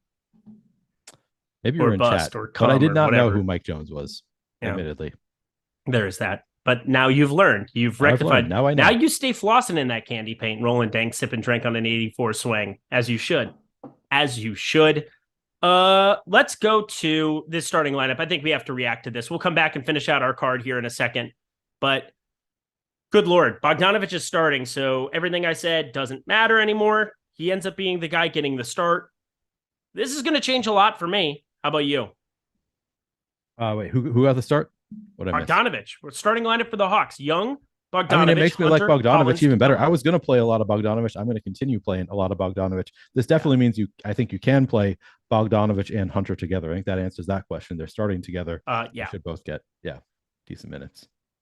It's 5,200. I'm going to have an absolute metric ton of him now. A little bit. I'm sad because, again, now I just sound like an idiot. Not that I don't already, but just saying. And have a lot of Bogdanovich. I think you should too. Yeah, me too. Anybody else, though, on the bench on Atlanta that stands out to you now? Like, Saddiq Bey should get some of that usage behind it. AJ Griffin, I really have zero interest now. I think that it's just a lot to ask for a 0.76 FanDuel point per minute guy. At least Saddiq Bey can come out, get a shot up, 0.84 fantasy points per minute. Maybe I'll regret it, but I just reran things. I got 2% AJ Griffin, currently 19.6% owned, on FanDuel. I think that's just a flat out pass for me now. It's a pass for me too. I think he's 3,400. The ownership is going to come down, I think, now that we have a starting lineup, but we currently are projected for 26% ownership. It's too high. I currently have 0 without doing anything to his projection. So I think I'm comfortable not having a ton of AJ Griffin, which is the exact same thing I said about Agbaji yesterday. Yeah. So take that for what it's worth. Before Agbaji nuked the slate. Yes, he did. No. Literally put up like double any fantasy score that he'd put up like the previous 10 games, including some where he played like 39 minutes. He just put up 22 fantasy points yesterday. For some reason. He just couldn't miss. Of course, Taurean Prince did the same thing, and I had a lot of Taurean Prince, so I can't really complain that much. Well, you probably could still complain. I would complain. Yeah, we can complain. That was a pretty ridiculous fantasy outcome. Let's be serious. Yes, it was. It's pretty dumb shit. Yeah, I was underweight to him, so I'm with you there.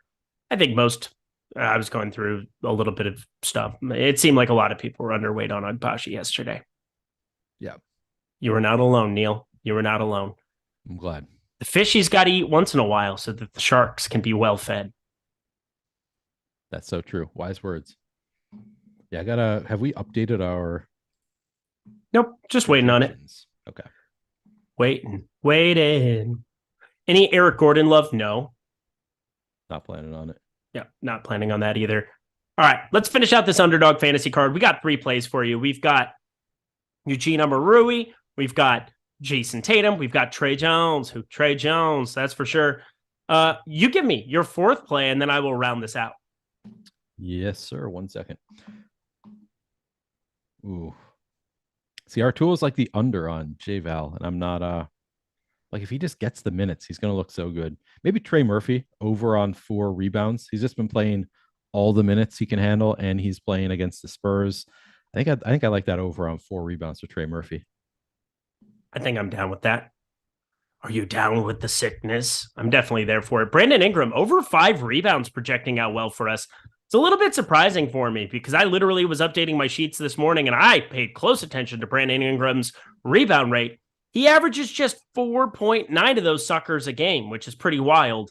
And yet we're projecting him for a full rebound north of it. For me, the reason why is because the minutes are just there. 38, 38, 39 his last 3. He has just immediately been inserted back into this starting lineup and playing a boatload of minutes earlier in the season, playing around 35, 32, 32, 31, was much more limited in minutes. And so you always have to take the minutes projection and ramp it up a little bit. So I do think 5 is too low of a projection considering the minutes allotment. So Brandon Ingram higher than 5 rebounds. That looks nice. That's it.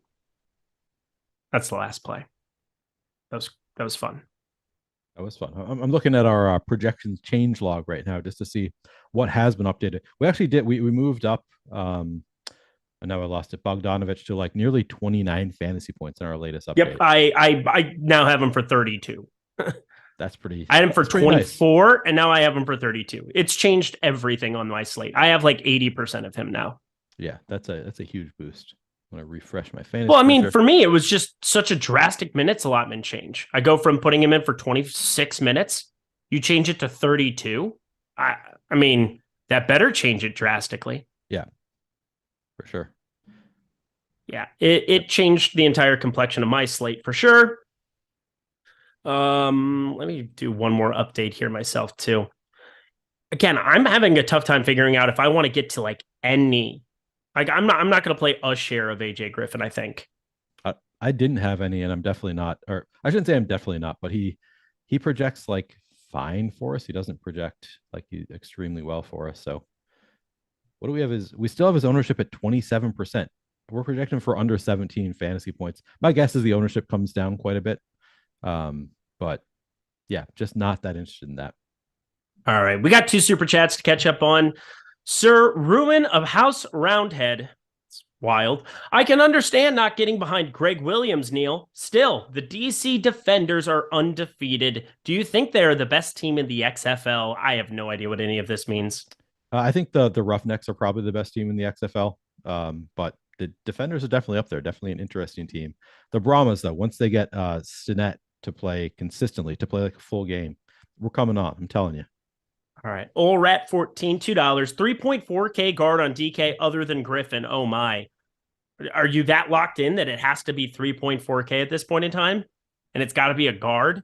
Because that is a very, very slim bucket that you're drawing from. Yeah, I'm looking.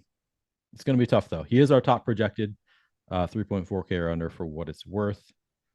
I see 0 things that I would want to play. Me too. Our next best projected is Lindy Waters at he's 3,200. We have projected for 11 fantasy points.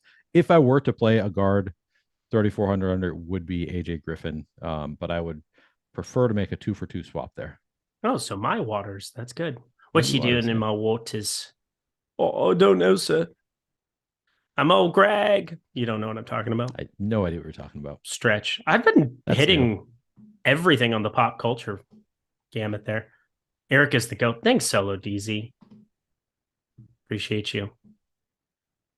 It's been a very, very impactful show in your life, my life, everybody's life. That's for sure. But I'm getting everything updated on my end. Let's check in with the old Wizards Magic game, shall we? Yeah, let's do it. Morris, 5-1-1. Holla. Gafford, 2-for-2 from the field there. Porzingis, not playing like a god at the moment. 4 minutes in, 0 anything other than a rebound. So that's brutal. Markelle Fultz out there with 2. I mean, nobody doing anything yet. Oh, he just made another bucket. Up to 4. And Markelle Fultz with a steal. As soon as I said that, I besmirched the good name of former number 1 pick. Playing like crazy good. Markelle Fultz there. But 13-8 Orlando. Nothing special here of note yet. Yep. Yeah, Monty Morris, currently the highest scoring player on the slate with 7.75 fantasy points 4 minutes in. I'm overweight. That wasn't a joke on my figure. I'm feel very, very in shape now. Nice. Yeah, I've seen videos of you working out on Twitter. Thanks, honey. Very in shape. Thank you, honey. I try. I'm getting there sometimes. Let's see. Why do I have so much Harrison Barnes on FanDuel? That seems like something I might want to change before I get out of here, because that seems a little egregious to me. Yeah, that's too much. I have an unbelievable amount of Bogdanovich. How much did you end up landing on? So my latest crunch, I got to 90% Bogdanovich, and I think I'm going to cut back a little bit. I don't think I want quite that much. Kind of depends, like, because I think the ownership is going to come up quite a bit. If the ownership stayed down, I'd be interested, but I think there is still some volatility in his score there, so I don't think I want quite that much. Man, there's less volatility now that he's starting, but it helps a lot. Yeah. If he doesn't play well now, because I was planning on full fading, and now I'm kind of doing the opposite. It's really stupid how DFS works like that, isn't it? It is stupid how it works like that. I will say, I also do like Brandon Katz's take earlier about how there is blowout risk. There is blowout risk. Like that is a thing. So like, you don't say? Yeah. It is. I didn't even notice the 13.5 point spread. Yeah. It's not my job to do that or anything. No, not at all. So that's why I'm saying I want to get less than 90%, I think. Probably decent idea. Yeah. Okay. I got to 75%. That's the final number. It's locking it in, moving on with my day, moving on with my life. I think that's good enough. Katz 1, Lindquist 0. Brad Clayton, stop it. What do you mean? Brandon Katz was right. What are you talking about? He wasn't right about anything. Thanks. Eric won't appreciate it like he should. Eric's tears. What happened with Eric's tears? What happened? Is Lindy Waters just Eric's tears? Yes, that is what it is. It's beautiful. Funny. I like that, actually. I like what you came up with there. Monty Moore's up to 7-2-1. Home my dick. Feels good. Feels good. Eric, somebody yesterday when we were talking about chalkboard, you know, Greg is all about chalkboard, asked, was this named after Eric Lindquist? Chalkboard. He's saying you play the chalk. Do you have a response? He's an idiot. I have zero desire to do such things, but play the chalk when it's good chalk. Avoid it when it's bad chalk. Seems like the way to live your life, the right thing to do. I like that. But sign up for Chalkboard. Do we have that in the video description box below? It's free to sign up. Sign up for Chalkboard right now. We have so many great analysts in there. We've got Greg. He's okay. We've got Waffy. We've got Josh, Engleman, everybody that you know and love hanging out in that free Chalkboard. I think that's going to kind of be the future of when it comes to a community for sports betting. It's a really cool app, really clean, really sleek. Sign up for Chalkboard below. Yeah, there's really nothing to add there. Do you like winning money and having sharp people tell you what to do with it? That's where you kind of want to be hanging out. Completely free, no strings attached. Come hang out in that community, kick it, enjoy it, love it. That's great stuff.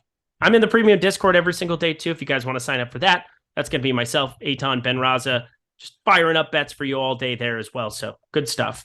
Good stuff. Chalkboard though, free 99, the best kind of 99. Eric Chalkquist. That's not very nice. It's not very nice. Doug McBucket's night. I really hope not. Where are you going, Jordan Klein? Oh, did Jordan leave us? Oh, man. He has plaid pants on. Plaid shorts. Did you see those things? I missed it. I usually do not look at... You guys are all looking at Jordan Klein during the shows. And it always like blows my mind that you can see him the whole time because I'm always like looking at other stuff. And multiple it's all, monitors. Like, yeah. iPad and monitors and things. I need to set that up. Yeah. I have a very shoddy setup here. Shoddy's like a melody in my head. That's exactly. Can I see those shorts again, Jordan Klein? You just sat back down. Let me see those again. Let me see the shorts. I want to see him. Jordan, can I see him? Oh, those are so fire. They are pajamas. That's nice. Dude, bro, chilling. I just learned yesterday that Jordan works out after these shows. He does because he's a badass. He is a badass mother trucker. I try to work out before the shows and I get there about half the time. Yeah. I you know what? Half the time is better than zero of the time. Monty Morris, bucket. Oh, they're at a timeout there. All right. We're 5:50 or 5:10 into that game. We talked about all the Atlanta news that we needed. Underdog, again, that contest locked. If you guys wanted to jump in the $5, sign up for it tomorrow. It's a really cool contest. I've been playing it quite a bit here. Again, getting to draft a little bit with Neil Orfield on Underdog shows. Make sure you tune into those. I think we're together again on Friday. Are we not? I believe so.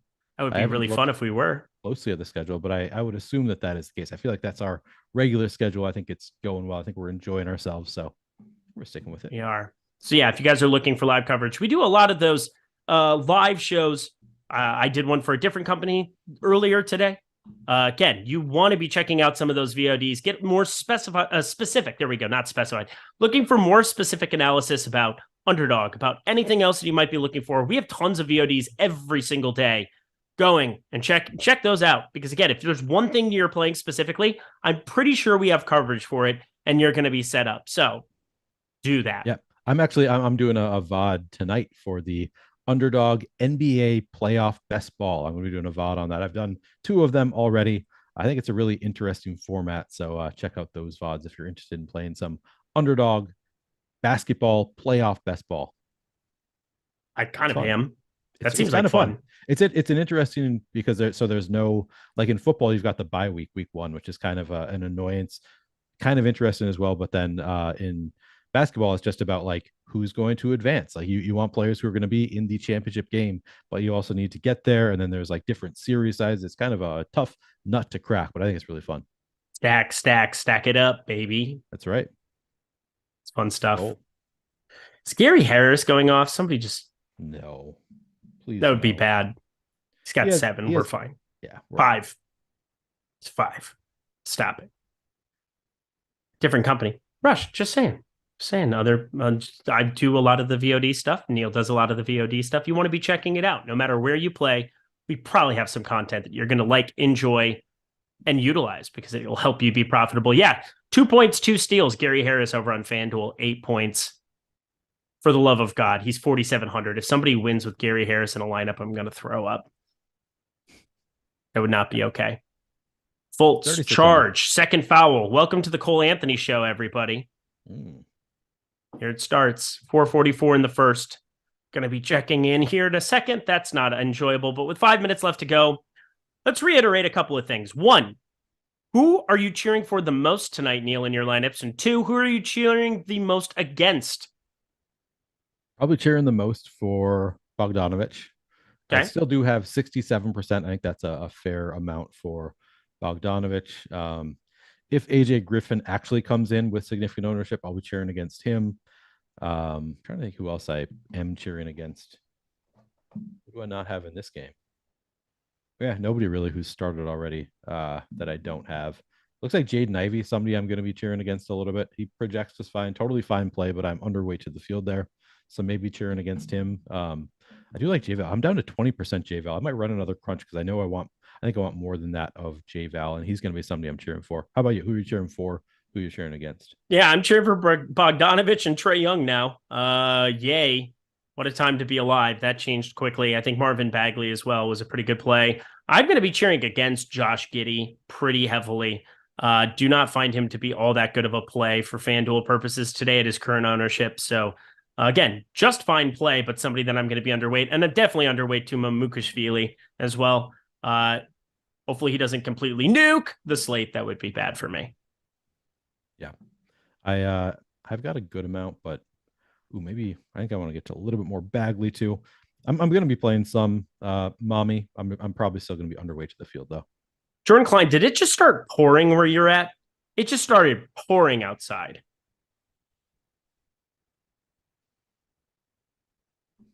It just started ramping up. I just heard something fall outside, and it was not just a normal phenomenon. This is the weirdest LA year that I can ever remember weather-wise. We've gotten more rain than just about anywhere in the country. We just have snow when it's not going. It's starting to melt a little bit, I guess. But man, it's been a very snowy winter here in Minnesota. The first bad snowy winter that I've had as a homeowner, where it's my problem, and I hate it. I'm sorry. Yeah, thank you. You know what this is? Is that your tiny little violin? It is my tiny little violin. That's fair. That's fair. My homeowner. I'm doing so well. I live in Minnesota. That was here, not expensive. It's beautiful, though. I do enjoy it. We got a double. World Baseball Classic kicked off. Let's go. Mike Trout double. Paul Goldschmidt. Nothing like looking at, if I can just get by Mike Trout, I've got Paul Goldschmidt, Nolan Arenado, Kyle Schwarber, Trey Turner, JT Realmuto, Cedric Mullins, and Tim Anderson. Like, holy mother of God. It's a nice lineup. But from what I've heard, Team USA, I was listening to, I don't know what show it was on. Adam was talking about it. They didn't have any of their star pitchers playing. Team USA? No. But we have Merrill Kelly out on the mound today. I don't completely hate that. That's not bad. I'm okay with it. Also, we didn't have to utilize much of a pen because we just obliterated Cuba the other day. Nice. Yeah, didn't have to utilize anybody super interesting. Can you guys use your industry strings and call Washington to tell them to get Denny going?